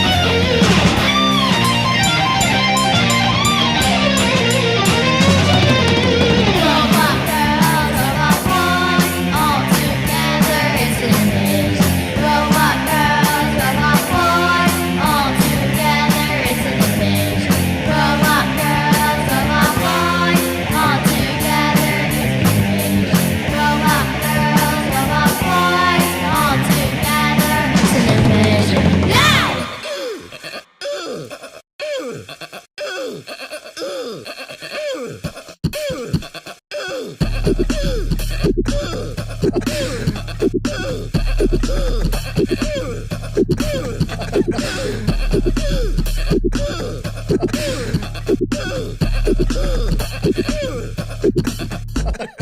Fun fact, I believe it was another fun fact.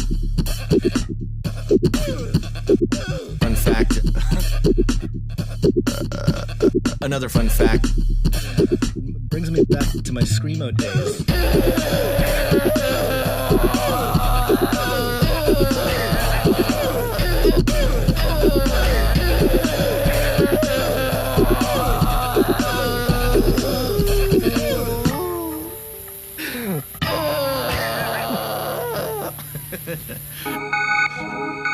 In the future, humans will be confined in a people's zoo. I'll keep you safe and warm in my people's zoo. I'll keep you safe and warm now in my people's zoo. You, yeah, you in my people's zoo. I'll keep the cameras on.